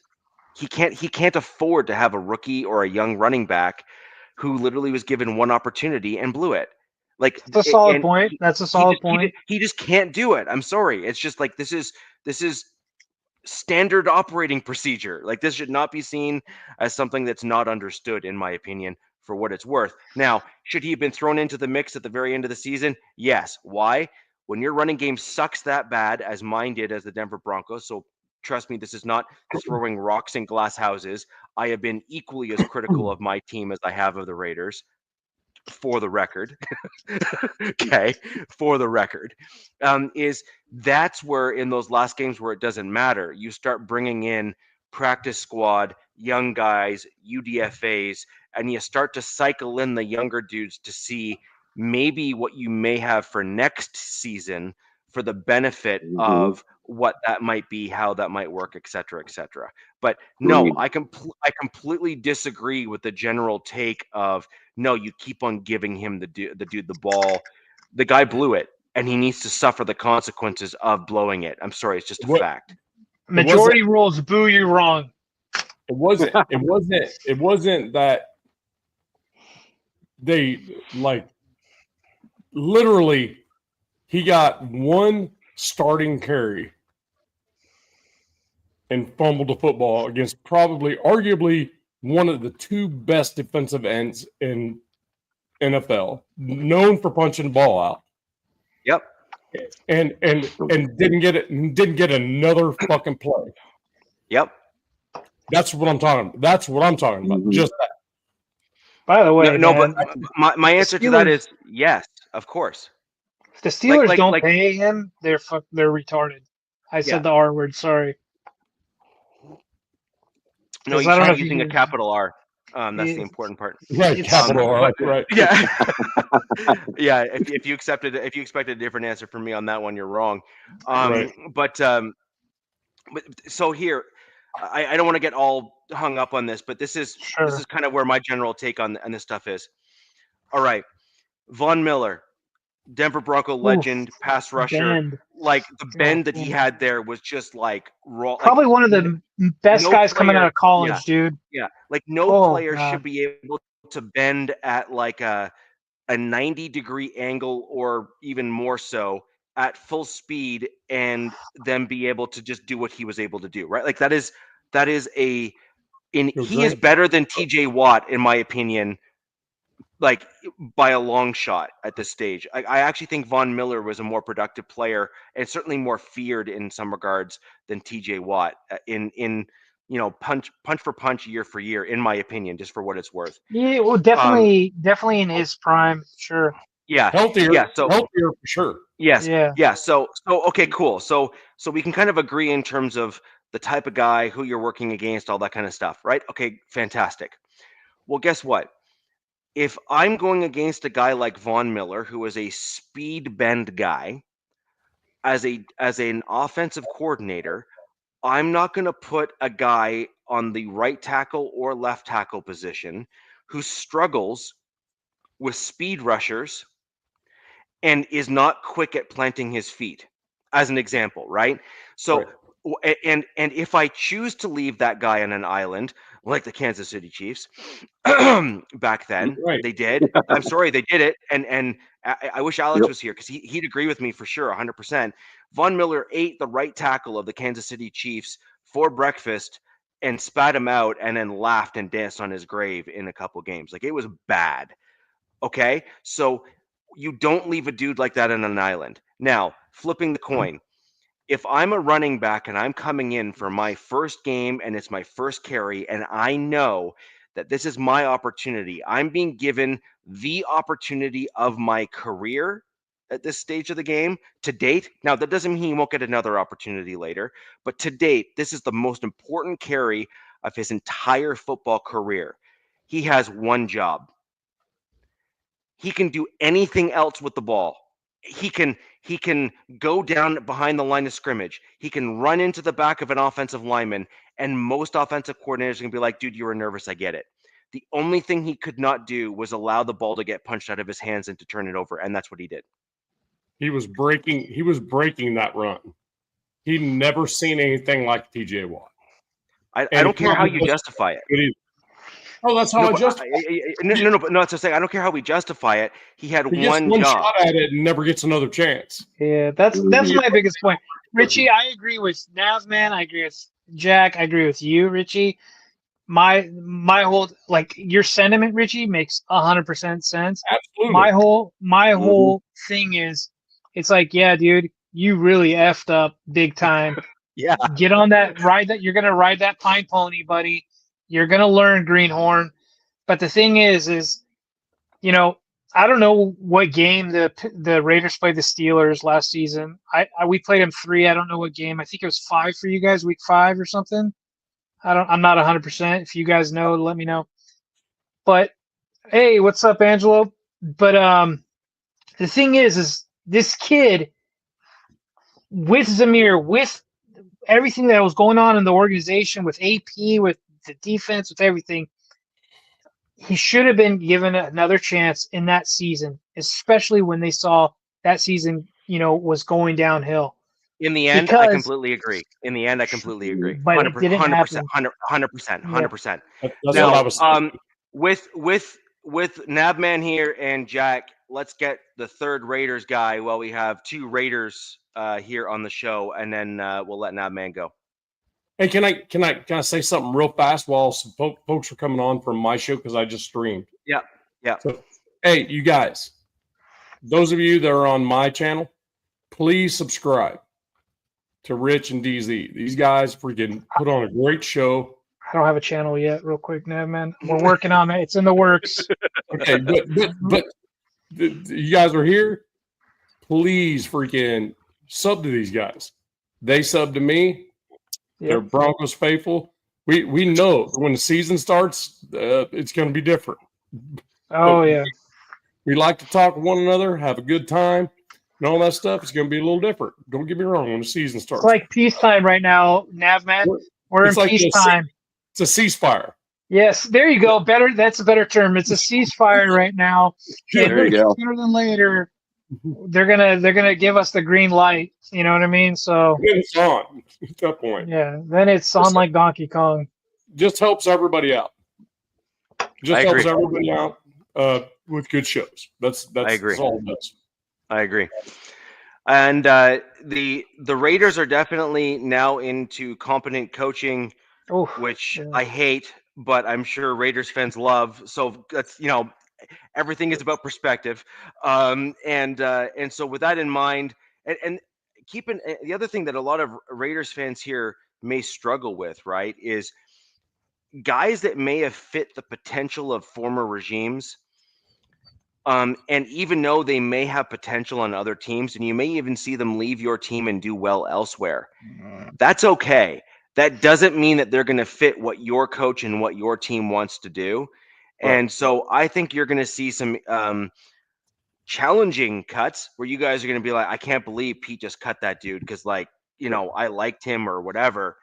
but don't be surprised to start seeing some more prominent players leave your team because maybe they don't match the culture, maybe they don't match the style of play, or maybe they don't match the scheme that Pete was wanting to try to evolve to. Not necessarily what you're playing now, but he may want to evolve your team into a different scheme down the road. With that in mind, what are your thoughts, Nabman and Jack, on the third surprise 53-man roster cut player? You want to go first? No, Jack, go ahead, because I think we agree on it. I don't know. I got a couple positions that, you know, you just said one. Be surprise cuts, but I'm going to have to go. I'm going to go D-line. I'm going to have to talk about the D-line. It really all depends on Christian Wilkins, you know, health, to be honest with you. I just look at, you know, what they have at defensive tackles. Well, that's like, again, a surprise, right? It's not always obvious. So I'm not saying Christian Wilkins is getting cut, but it's based on if he can play or not play is going to make a difference because that's an extra roster spot. So I'm looking at it this way here as if he hasn't had surgery yet. So I'm not ruling him out, you know, to start the season until they say, hey, he's done, then he's not done. So that's the way I got to look at this. So if you look at you got Christian Wilkins and Adam Butler. Those are your starting two. They brought over last year John Alanu, which he actually played pretty well. I kind of like the kid. But then they pick up a Leki Fotu, who's really the only true nose tackle on a team. You know, at 338 pounds, you draft J.J. Peace, and you also draft Tonka Hemingway. So you draft two defensive tackles. So it's like, how many guys are they going to keep? And you still already have, you know, on there, you got Tank Booker, and, you know, is also on a defensive line. So I'm thinking that there's no more than they're probably going to keep like 6, maybe 6, 5. So out of those guys, I think it really kind of boils down to and also plus Tyree Wilson, he's a tweener, you know, from the outside, defensive end. He actually had better success, kind of like Cleve Farrell did, you know, when he was playing for the Raiders. We talked about it, maybe possibly coming on the inside, Jack. Yeah, they moved him on the inside for part of the year last year. So kind of like on the NASCAR package, you know, third down type thing. So he's gonna be splitting. So I'm like, because you're not gonna get rid of the guys you just drafted. So it's like between, you know, Lanu and Fotu.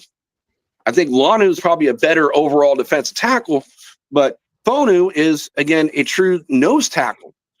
So, and none of the guys they drafted are nose tackles. So, you know, for a surprise cut, which I don't want him to see him go because I like him as a player, but I think Leki Fotu could be a potential surprise cut just because, again, if Wilkins healthy, how many guys are you going to keep on that roster? So he'd be like kind of my surprise cut. So I'm sure you got something different in mind than what I was thinking. You say surprise cut, but what we haven't seen, and I know this is a cautious answer. What we haven't seen is what the pads are going to look like. Right. Come July 12th, when rookie minicamp starts, they get all the NFL mandated freaking rookie stuff, right?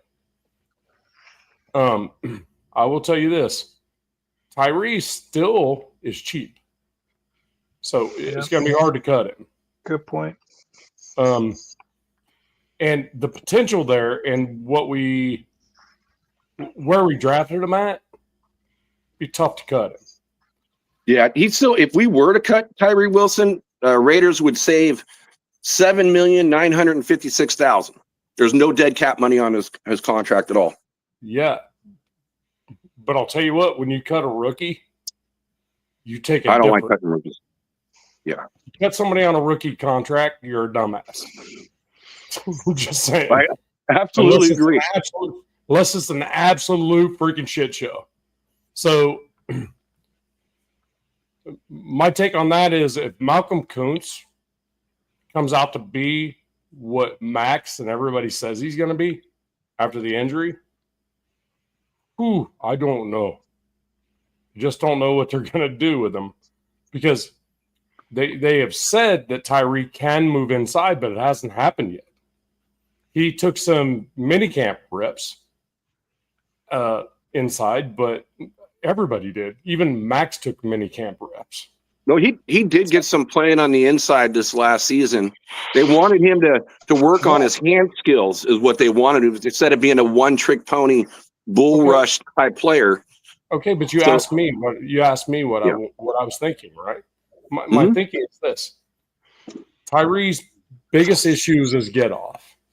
He can't get off the freaking line fast enough for whatever fucking reason. But his speed up the field and strength up the field is unmatched. I mean, so that's why he should be inside. Do you think he's still having a lingering foot issue? I think so too. I think it is. Because that might have to do with his get off, right? Like, there might, Tyree is too small to be on the inside too. So I disagree, Matt. I disagree. No, I agree with that 100%. But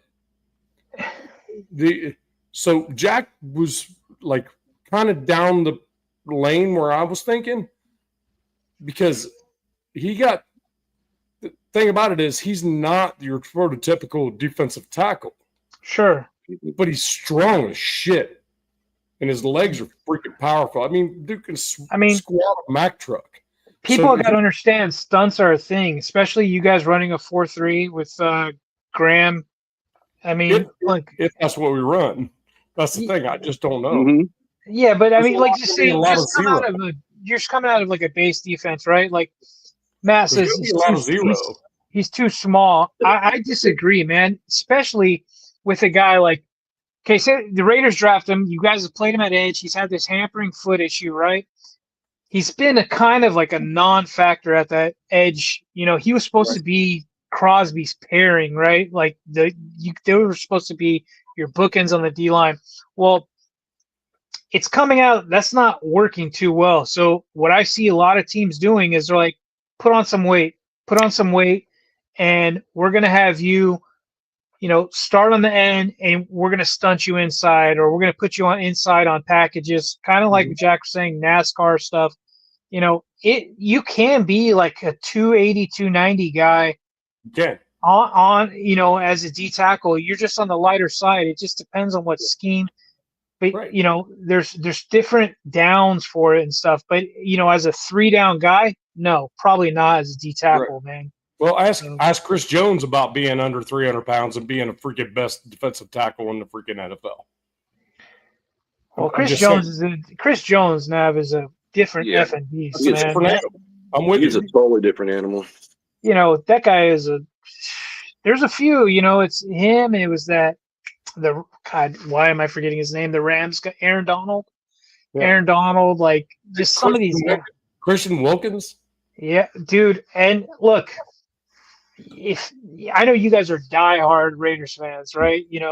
Bleed black and silver and stuff. Like I would be punching holes through my drywall if like I had that Wilkins thing going on in my team right now. Sucks, man. It does suck. Paying all that money, bringing him over, like just having that force in the middle. And DZ, go ahead. You didn't see this before, but Nabman's area there had drywall all over the place. I know, that's what I'm seeing. There's no drywall left. I mean, he got so angry with it all. It's all gone now. Yeah, it's all gone. I got rid of it. Look, I was punching the ceiling. So I just looked up Tyree, right? And 275. 275, 6'6". That's really long, right? Especially being inside. But if he can make it work, which is weird. The most interesting thing that has nothing to do with what we're talking about is he's born in Alaska. Is he a military baby? Anybody know? I don't know. Who's that? Tyree Wilson. I don't know. Anyways, but and if I don't know, it probably is the answer. it's not hard for this guy, especially in the off season, maybe due to his frame, to put on 10 pounds, 10, 15 pounds. You know? And if he's doing what he says he's doing, working out with Max and Malcolm and those guys are putting on freaking muscle. I love Malcolm Kuntz, man. I hate liking players on opposing teams. This pisses me off. Damn it. I hope Malcolm just goes off. Because no more doubles for freaking Max. If that's the case, what are you going to do over there then? Yeah. You know? I must be getting to a point where I'm like, when I was a kid, I was like, I don't give a shit who you're playing for. I wanted to kill your family. Now that I'm older, I'm like, dude, I love Malcolm Kuntz, man.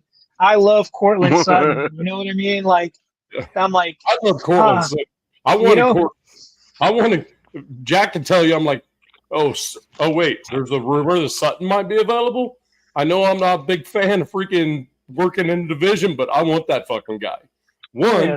He comes to us and he's no longer a threat to us. I want that, you know. I don't want him. I know. I love him. You notice this one dude in the chat does nothing but try to bring like interesting freaking commentary to himself. Talks like he's freaking 13 and shit. Do you notice that guy? Anybody notice him? Just a wee bit. Okay. Just wondering if you did. Slide out. So my issue. That's funny. My issue with Cortland Sutton is that he hasn't really been really the same guy. I mean, like really the same guy since he got hurt. He used to get a little bit more physical in his catch points and that kind of stuff. He's not really doing that as much anymore. And he lost that extra gear that he used to have. So what made Sutton really interesting actually was he was that old school, like, I hate to compare him to a Broncos great because I do think he is a Broncos great, and that's Demaryius Thomas.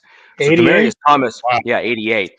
Like Demaryius Thomas was that like interesting blend of size and speed where where he was just like that, like, good luck catching him. And not only that, that once you did catch him, he was bigger than you because he was bigger than all of the defensive backs, right? And so the thing that Sutton had was he wasn't the fastest guy off the line, but then once he got going, he actually had speed.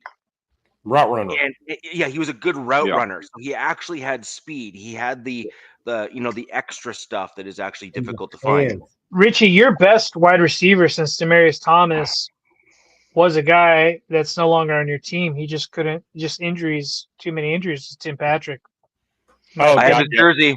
He's my guy. He's been my guy. Like he's my Patrick that was Thomas 2.0. It just, it doesn't work out for some of these guys. Like we drafted a guy, Jason Verrett, man, and was one of the best cornerbacks I had seen since like Cromartie for the Chargers, and his body for a little bit. His body just failed him. Yep. He made stops at Niners, Broncos. I don't know which one was first. It's just it hurts to see these guys because they're so gifted, and it just for one reason or another they just cannot come back from these injuries or whatever, and it sucks, And that's one of the guys, Bosa. He's a Bill now, but it just does not happen. Like his body's just failing him. Period, dude. It's just a avalanche of shit going on with him. Few years for him's been freaking hell unthought of. I'm glad he's gone. I'm glad it's a whole new change. Cherry Smirnoff Ice does that to you. It was. I'm trying to remember what it was. It was a White Claw, wasn't it? A White Claw? Oh yeah. No, it was Smirnoff Ice. Whatever the fuck it was. I think he was wearing Niners gear. It was him and his brother. It was him and his brother. They were drinking Smirnoff Ice. Like it was. No, it was him and his brother's wife or girlfriend. and he was wearing Niners gear. When I saw him, because he was supporting his brother, but when I saw him wearing that, I was like, because Get out of look, here, yeah. the only time, real quick story, I hate to go on tangents, but the only time Chargers ever went to the Super Bowl was against the Niners, right? We got mollywopped against the Niners. Mollywopped, right? And ever since then, when I was a kid, I was like, F the Niners for the rest of my life. F them. I will death to San Francisco, F Santa Clara, NorCal. I want to cut that shit off, send it out in the ocean. Sorry, Jack. I hated them my whole life. I hated them more than the Raiders. No feelings at all. I know, because look, Oakland, and I know you guys got your beef, and then that's worn down. It's worn down over the years. Now I'm like, now I hate everybody equally. But but when I saw him, Richie, rocking Niners jacket, I was like, nah, dude. But this is what's going on in today's NFL. Everybody wants everybody's jersey. Hey, dude, let me get your jersey. I saw the Eagles were asking Burrow during the game for his jersey. I'm like, what the hell is going on? What is going on? The NFL is getting soft. It's getting weird. It's getting too, like, new age for me in a way. Is this why I have to drink every time when I turn on the game on Sundays? Because we got Gen 7th, Gen Alpha, whoever the hell is out there. These guys are painting their fingernails. I'm not with this, Richie. I'm not with this. Like, no, I'm not either. And I'm, I am. I think you and I are probably younger than both Jack and Nabman. Sure. Stop. What? I don't know. What are these guys, like, in their 40, It's not about who 42? looks older, Rich. What? It's not about who looks older. I mean, typically Canadians look older than they are. Of course. Welcome to the winter. Been in the cold for so many months. Yeah, welcome to the winter, dude. Like, yeah, of course. Like, yeah, like if you think that's gonna be some kind of like zinger, it ain't gonna work on me. Zinger. But, yeah, like, wow, there's something I've never heard and won't agree with. But anyways, like yeah, the winters are brutal here. Like, I mean, Jack has been on the show and been in the audience. DZ's been on the show and in the audience. Like, I sent them photos of my backyard last winter. I mean, I had packed down snow on my back deck, and the ice storm was like insane, insane. Like it was like snow is one thing, but the ice, nah. Yeah, like I had like 2.5 inches of ice in one shot. You told me about that. It's freaking unreal. In one shot. Like, I have photos. Like, you'll never see anything like it. I promise. Because I've never seen anything like it, and neither my parents. And, like, they got me by a few years. And so it's really something else. But yeah, so when we look ahead at how the game has progressed and what we're looking at, I believe in the old style. Like, rivalries used to be a thing. Like, there used to be this thing where, like, Raiders and Broncos, like, there will never, like, for example, here, let's use this as a great one. You will never hear Shannon Sharp, despite all of his flaws, and there are many. You will never hear him say, "Oh, the Raiders are awesome." Right? Like, you know what I mean? Like, that will never happen. And there are Raiders greats, and there are many of them. You will never hear them turn around and say, "Oh, I loved playing against John Elway. He was such a great quarterback." Right. Okay. Right. Yeah, like, okay. And those dudes are in their, like, mid-50s. And because that's like, they were the young dudes that were in the league back then and all that kind of stuff. And similarly, you got like the how Howie. Yeah, you got all these guys that are on TV that are like of the old ilk that used to play in the NFL, and they all, for example, one dude in the chat here just made a joke that I look like Mark Schlereth. He and I have actually chatted a few times. No shit. Yeah, you do actually. I didn't never. That was a good bring up on his part. Yeah.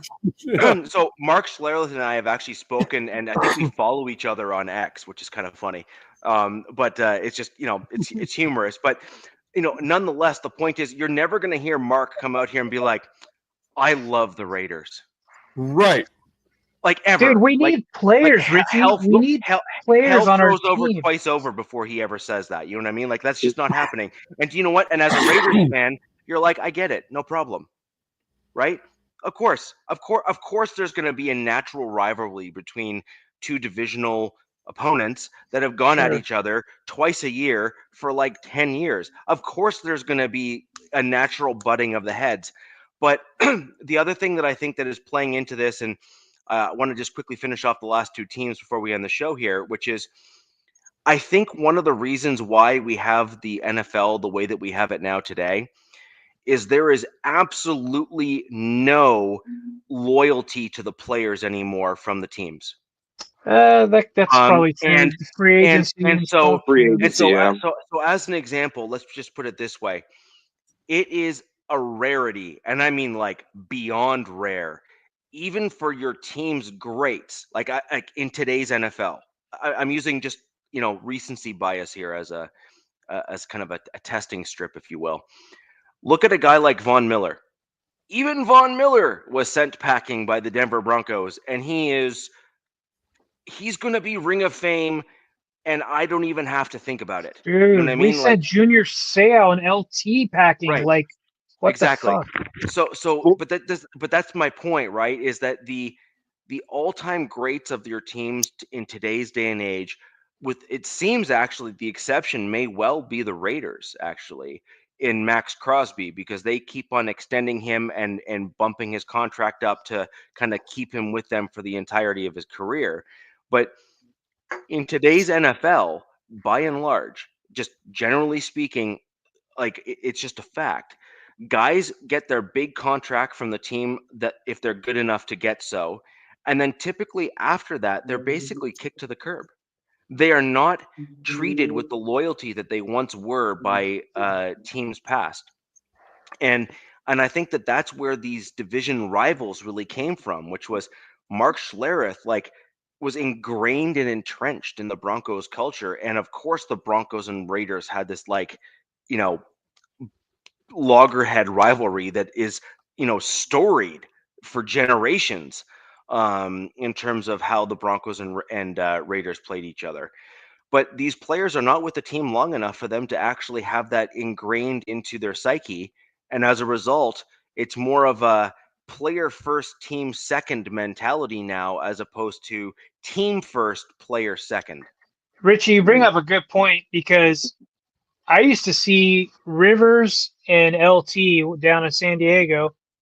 They would do their pressers. LT would roll up with a T-shirt, cut sleeve T-shirt. It's Raider week. Something about the Raiders. And if Rivers would say the same thing, and these guys, I did say LT ended up still going to the Jets or wherever the hell it was, but it was the rivalries meant something, to these guys, to the team, and I was like looking, kind of like at my current roster, and I'm sure it still means something, but it doesn't show like how we remember growing up, right?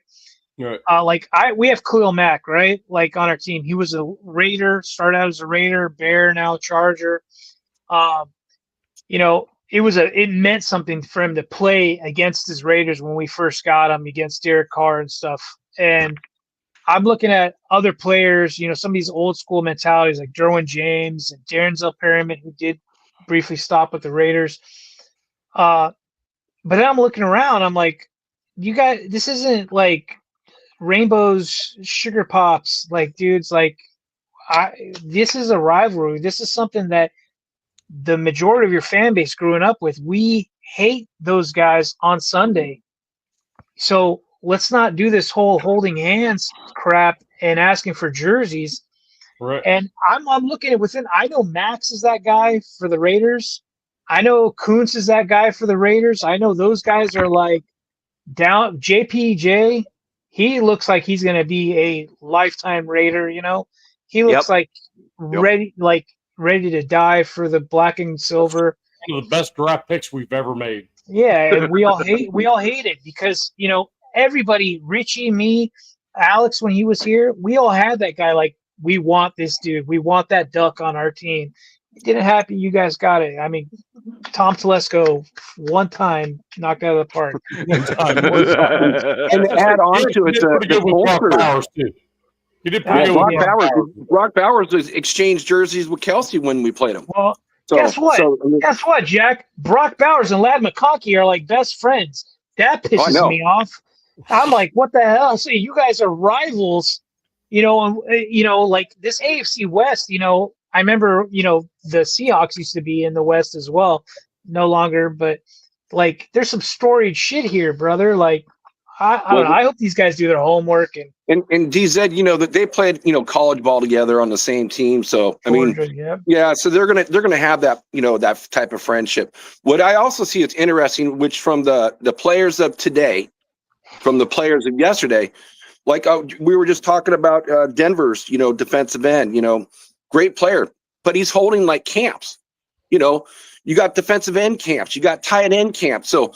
You're getting all these guys are all getting together to learn each other's game to get that paycheck, right? Back in the old days, they would be like, I'm not going to teach you anything. I'm going to keep that to myself.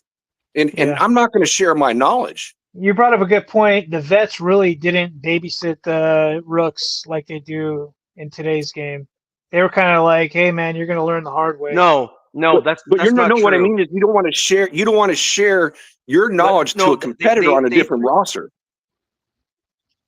Go ahead, Richie. It's that. Actually, sorry, that. Jack is correct. There is some crosstalk there that I don't agree with. The vets used to, on the same team, elevate the rookies that were on their same team to ensure that the team itself would do better. Sure, however, but I've heard a lot of stories what is now different between what you not all positions, but generally. But generally speaking, what would happen is that the vet wouldn't volunteer information, but if the rookie were to approach the veteran to show that he was a competent individual and a guy that wanted to learn, most of the vets would share that information with the rookies when they asked, but they had to ask for it. They didn't sit there and hold their hand and walk them out to practice or some nonsense like that. That I agree with. But what Jack said is 100% correct. You never had a guy like Von Miller in days of old running a pass rush camp where he invited all of the other pass rushers from the entire league and said, hey guys, here's how I did it. Like, from what I was told, that never happened ever.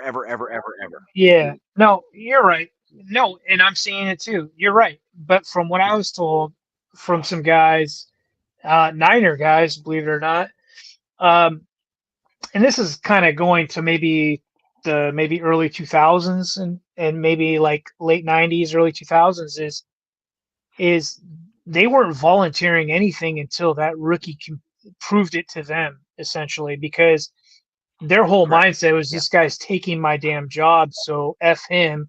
Like, I watched this guy get drafted to take my job. I'm not here to volunteer and like, hey, dude, this is how you step inside and this is what you look for. They're not sharing that. It seems like now teams are drafting guys and they're like, hey, this is your replacement, essentially.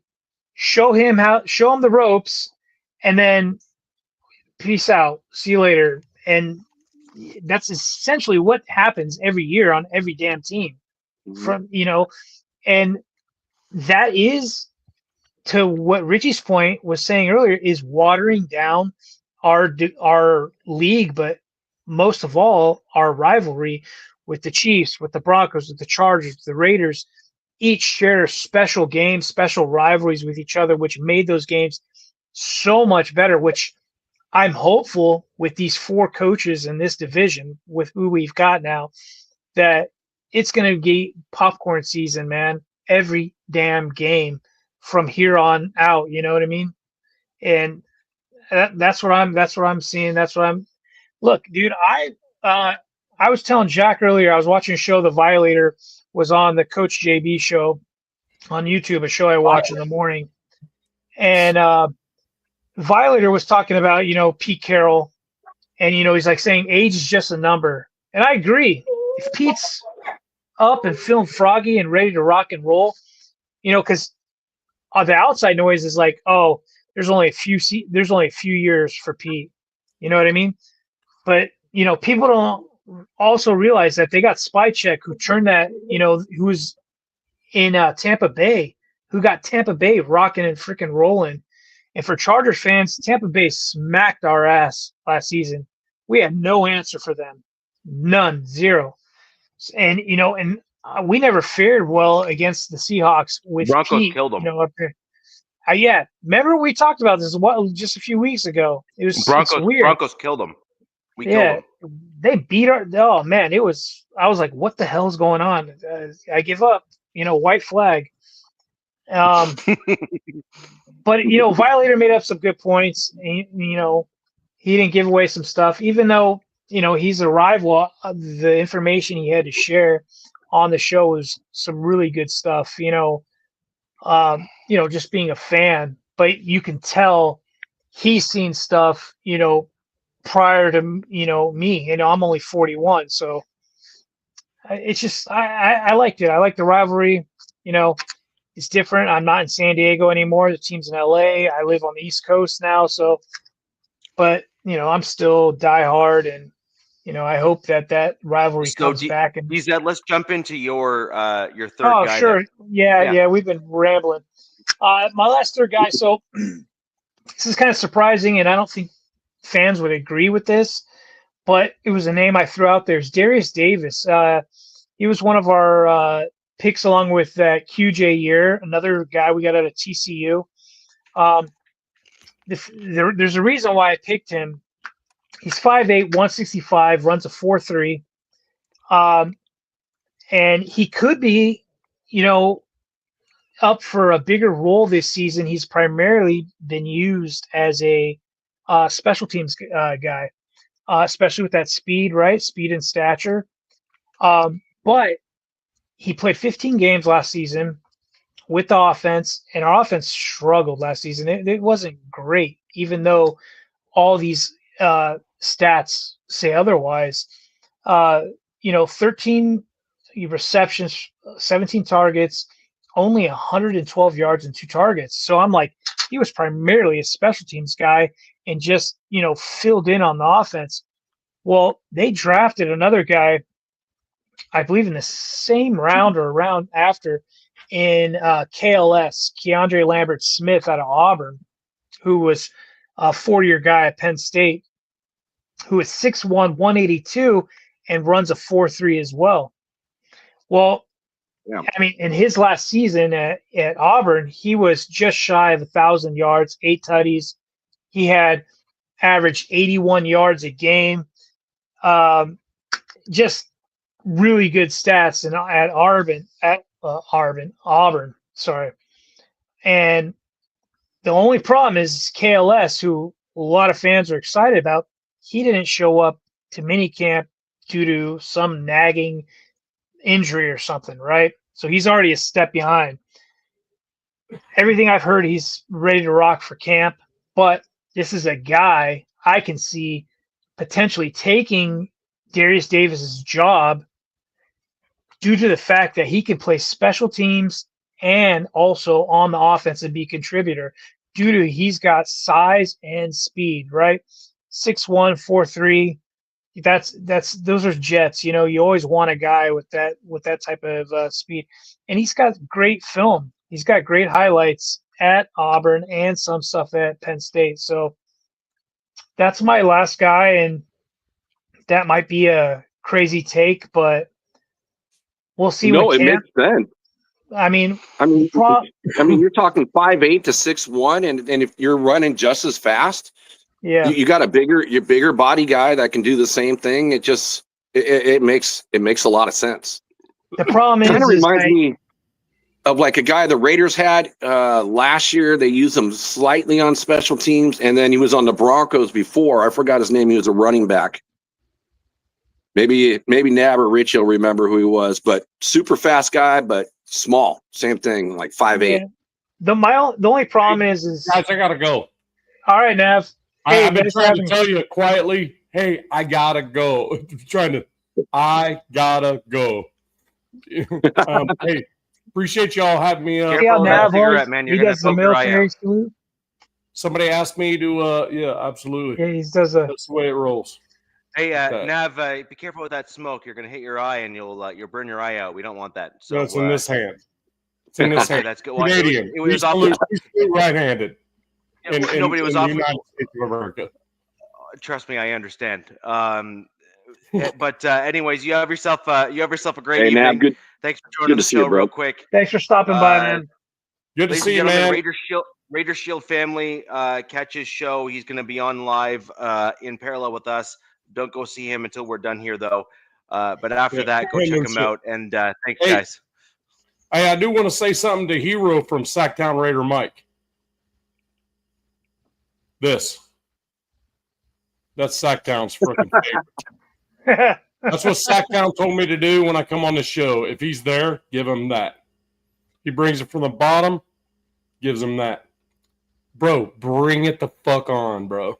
I love Get it. the fuck out of my life. I love it. I've never seen a single person live rent free in so many people's minds. We'll just we'll no leave it shit, there. right? All right, man. Anyway, I'm out. Love y'all. All right. Peace, brother. So,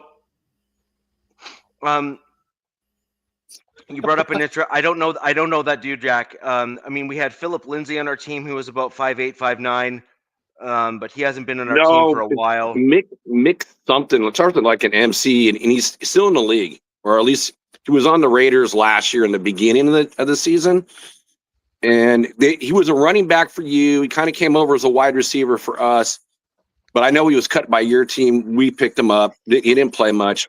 I can't remember his name. But anywho, it's just trying to make the comp with DZ's player being small and fast. Yeah, so no, but Darius, everybody wanted him to be more of a factor on offense, especially last season, and it just never came to fruition. It's just when we drafted this Keandre Lambert, KLS guy, I think he was a 5th rounder. Yeah, I believe 5th round. Everybody was like, "Oh wow, we got some speed at wide receiver now. Some straight vertical speed." But the problem is, Jack, is he wasn't available for minicamp and OTAs and such, and so he's gotta be healthy come camp on the 12th, like Navman said. When rookie camp is. So we'll see, but I'm rooting for the guy because look, man, these one-trick ponies are getting old on teams. Kind of something that Richie was hinting at, with Scott Matlock I talked about earlier, is versatility. If you could play special teams and be a wide receiver 4 or 5, and put up a couple 100 yards, a few tutties, like I'm all for it. But, like I said, he played 15 games, which is great. He played majority of the season, but only 112 yards and 2 touchdowns. Like, man, yeah, that's not enough for me. Yeah, so I'm going to jump into the Broncos here as we kind of wind down the show here, guys. So my number 3 and my third Broncos guy that I see is, I think it's a surprise to many, but I don't think it'll be a surprise once you hear the reasons. I believe PJ Locke will be a roster cut. Believe it or not, he was our starting safety last year after the injuries of a couple guys on the roster. So he started for us. He is a decent safety, but he was also the weak link on the team. So you're going to kind of not be surprised where I am harsh on a safety who didn't step up properly because, I've never been a fan of, say, Justin Simmons, for example, from a player perspective. Still free agent. And, again, didn't Locke get hurt last year too? He got hurt. But Locke has had a quiet off-season surgery on his back. He had a disc fusion. Now, for those who don't realize what that is, that's the same disc fusion that Peyton Manning had. You know what the difference between a quarterback and a safety is? A It's a safety big hits. deal. A safety Yeah. hits hard, like often, and that is not a good surgery for a dude who makes a living by hitting other dudes for a living. And so, if I'm PJ Locke, my next thing right now is going to be media. I want to get into the media ASAP if I have the personality for it, or I want to try to leverage myself into the coaching staff because I have definitely done better than where my draft was. He was a kind of a higher round draft pick, but he ended up starting in the NFL. So that shows the dude has got the technique that he learned over periods of time. And guys like that actually make great coaches a lot of the time. And so I'd like to see him make those transitions. Frankly, trying to play football again after having a spinal fusion and potentially like turning yourself into like a paraplegic or something along those lines as a result of doing something silly, I just don't think it's worth it. I think that he's a good dude. Like literally, I think he's a fantastic, like a good dude. Generally speaking, overall, I think he's got high character. I think he's got all that kind of stuff going for him. I'd love to see him become kind of a junior member of, say, the coaching staff and have him kind of work his way up and then kind of become a safeties coach maybe in the league. Good for him. Awesome. Love to see it. Love to see guys succeed when they really, buy rights. I hate to use that word, but buy rights really should not have done as well as he did, but he did. And that's a testament to how hard he worked to get there. So good for him. At the end of the day, though, I think he's going to be a roster cut. And I think that'll free up a couple other positions on the team with some guys that other Broncos channels and other Broncos folks are probably having PJ Locke make the team, but they have not done as much research as I have, I promise you. And I think that you're going to see PJ Locke either exit stage left just as a result of the injury, or I think the Broncos are going to cut him in favor of a younger guy on the roster, like Abrams Drain, for example. Well, that's maybe what a guy that's what I was team. wondering, Yeah. Richie, is like who you might think would take I was his trying to spot. look it up. Abrams Drain, I would think, is the safety that would probably take that position over, or JL Skinner is another guy who was likely going to be making the team just because where he was drafted in the last year's draft or year before. But I actually think that he has developed as a player enough where he can actually start taking meaningful reps as a part of a rotation. Either way, he's not going to be a starter. I don't think he's ever going to be a starter at the NFL level, JL Skinner, but I think that he's taken the needed steps to then become at least a competent rotation backup guy at the NFL level, given the work he's put in. So between Abrams Drain and JL Skinner, I think you have two potential options on the team. And I also think that my Denver Broncos and their scouting staff, they've done a very good job at developing kind of diamonds in the rough, so to speak, like at the safety position. And frankly, even in the defensive back room, like Chris Harris Jr., he was a legitimate top end player in the NFL for a very long period of time. He's an undrafted free agent. He's not a popular name in Chargers fans. Well, I understand that because you guys got him at the very, very end of his career where you were hoping to get something from him. Him, Sony Michel, and now Kyle Van Noy have all come out and said negative things about Justin Herbert. Yeah. Like portrayed as negative, Yeah. So they're all on the shit end of the list. But Richie, did he have this surgery off season? This off season? Yes. Shit. Well, that could be a big reason why he went out and got the Niners to have a hard time. Tufunga, who I was really jealous about, man. That guy's a hell of a player, and picking him up, I could definitely see with Locke's injury. I didn't know it was back and not severe. No, but yeah, I don't. The I don't writing think could that just was be on the wall.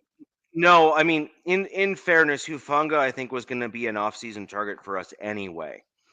I think that he's just such a high-quality player that he was going to be on the horizon for us regardless, just in fairness.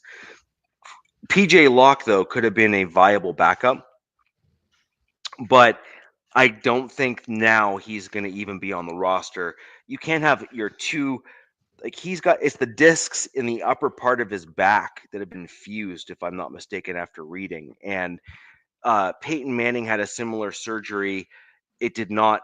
I mean, Peyton Manning is Peyton Manning, and he has a certain work ethic, but he's a quarterback. He's not hitting guys, like I just said, right? Like it's a completely different can of worms when you are teeing dudes up and then hitting them, and basically for a living, hitting guys with enough force that it's like the equivalent of a couple car crashes nightly, right? Like, your body can't take that. It's not worth putting yourself through that kind of risk. It's just not. Nightly.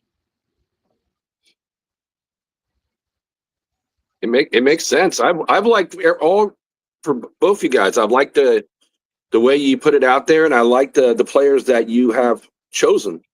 I mean, it makes perfect sense. Yeah, and I think all of the guys that I selected are definitely people that I think are generally going to surprise Broncos fans, and I think that if I were to bet, I would think that probably at least two of the ones that I've selected are probably going to be cut. I mean, that PJ Locke one is that makes sense. Yeah, that makes sense from like or they just say F it and let's rock and roll with this guy, and let's see what we can get out of him. But I know like teams don't like bad PR, right? Like if something were to happen, right? no, what they may also do is have him designate himself as injured, keep like a him on PUPA IR, or something. keep him on the pup or Yeah. IR for the remainder of the season. That extends out his medical coverage as well to allow him to Yeah. potentially to get him through the injury as well. Yeah. And they don't like embarrass him as a player or anything as Yep. well. It's just like it's what they would refer to in those circles as the classy It's like move, an right? honorary discharge instead of a dishonorable discharge. Yeah, it shows the rest of your team you're taking care of your players. Correct. Yeah. Correct. Like Correct. the guys I mentioned, the three guys I mentioned, I don't know. This staff is kind of old school. Like I could see them just keeping dudes due to their name and where they were drafted, unfortunately, which, look, I'm a fan. I'm not a head coach or, front office guy. It just seems to go that way sometimes. You're just like, why are you keeping this guy, opposed to that guy? I've been asking myself that, especially with what the Chargers have done. Not particularly with this regime, but what they've done for years, and that could have to do with ownership down, right? And so I could see some of these guys that I mentioned. Just unfortunately, I could see all three guys that I said could be potential takeovers, and Steve O'Klotz and KLS and Raheem Sanders. I can see them all on the practice squad, unfortunately, just because of who's in front of them and their name and where they've been drafted and yada yada and all that. A lot of political stuff. It seems like that teams go through that. Me as a fan, I don't like, but what do I know? Just to put a quick bow into it, is that I know with Pete Carroll, he doesn't run a ship like that. Once you're out on that field, it's about compete. That's what it's all about. It's not about your name on the back, where you're drafted. It's how you perform, and that's what I like about Pete Carroll versus other head coaches I've had. I agree. I agree. And remember, you have your competition day that you guys typically have under Pete Carroll. That's been his MO as well. That'll keep the ability of those young guys on the roster sharp, and they may well come up, and you could have a young guy coming from seemingly nowhere and become a starter in no time. That's how you ended up with like your Cam Chancellors and your Richard Shermans and guys like that. That's how they cut their teeth and got into the NFL and became household names. So with that in mind, guys, I have a quick announcement for our show next week. Get your pen and paper ready to ask the questions. We are going to have a show on officiating and its impact on the AFC West and the NFL. So everyone loves to talk about calls and which ones are right and which ones are wrong. certain games that we saw last year and this year and all those sorts of things. Come prepared with those questions. We are going to have a retired NFL ref join us on the show. We may have a second one join us as well. And we are going to go ahead and start getting into the nitty-gritty of reffing and the impact on the game and that kind of stuff. Come prepared with those questions.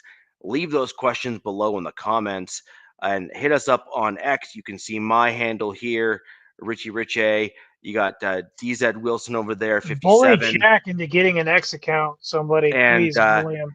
And X, Jack Kenna is not on X in order to receive your messages and participate in the NFL news. But perhaps one day, maybe one day, after all, he is from Cali.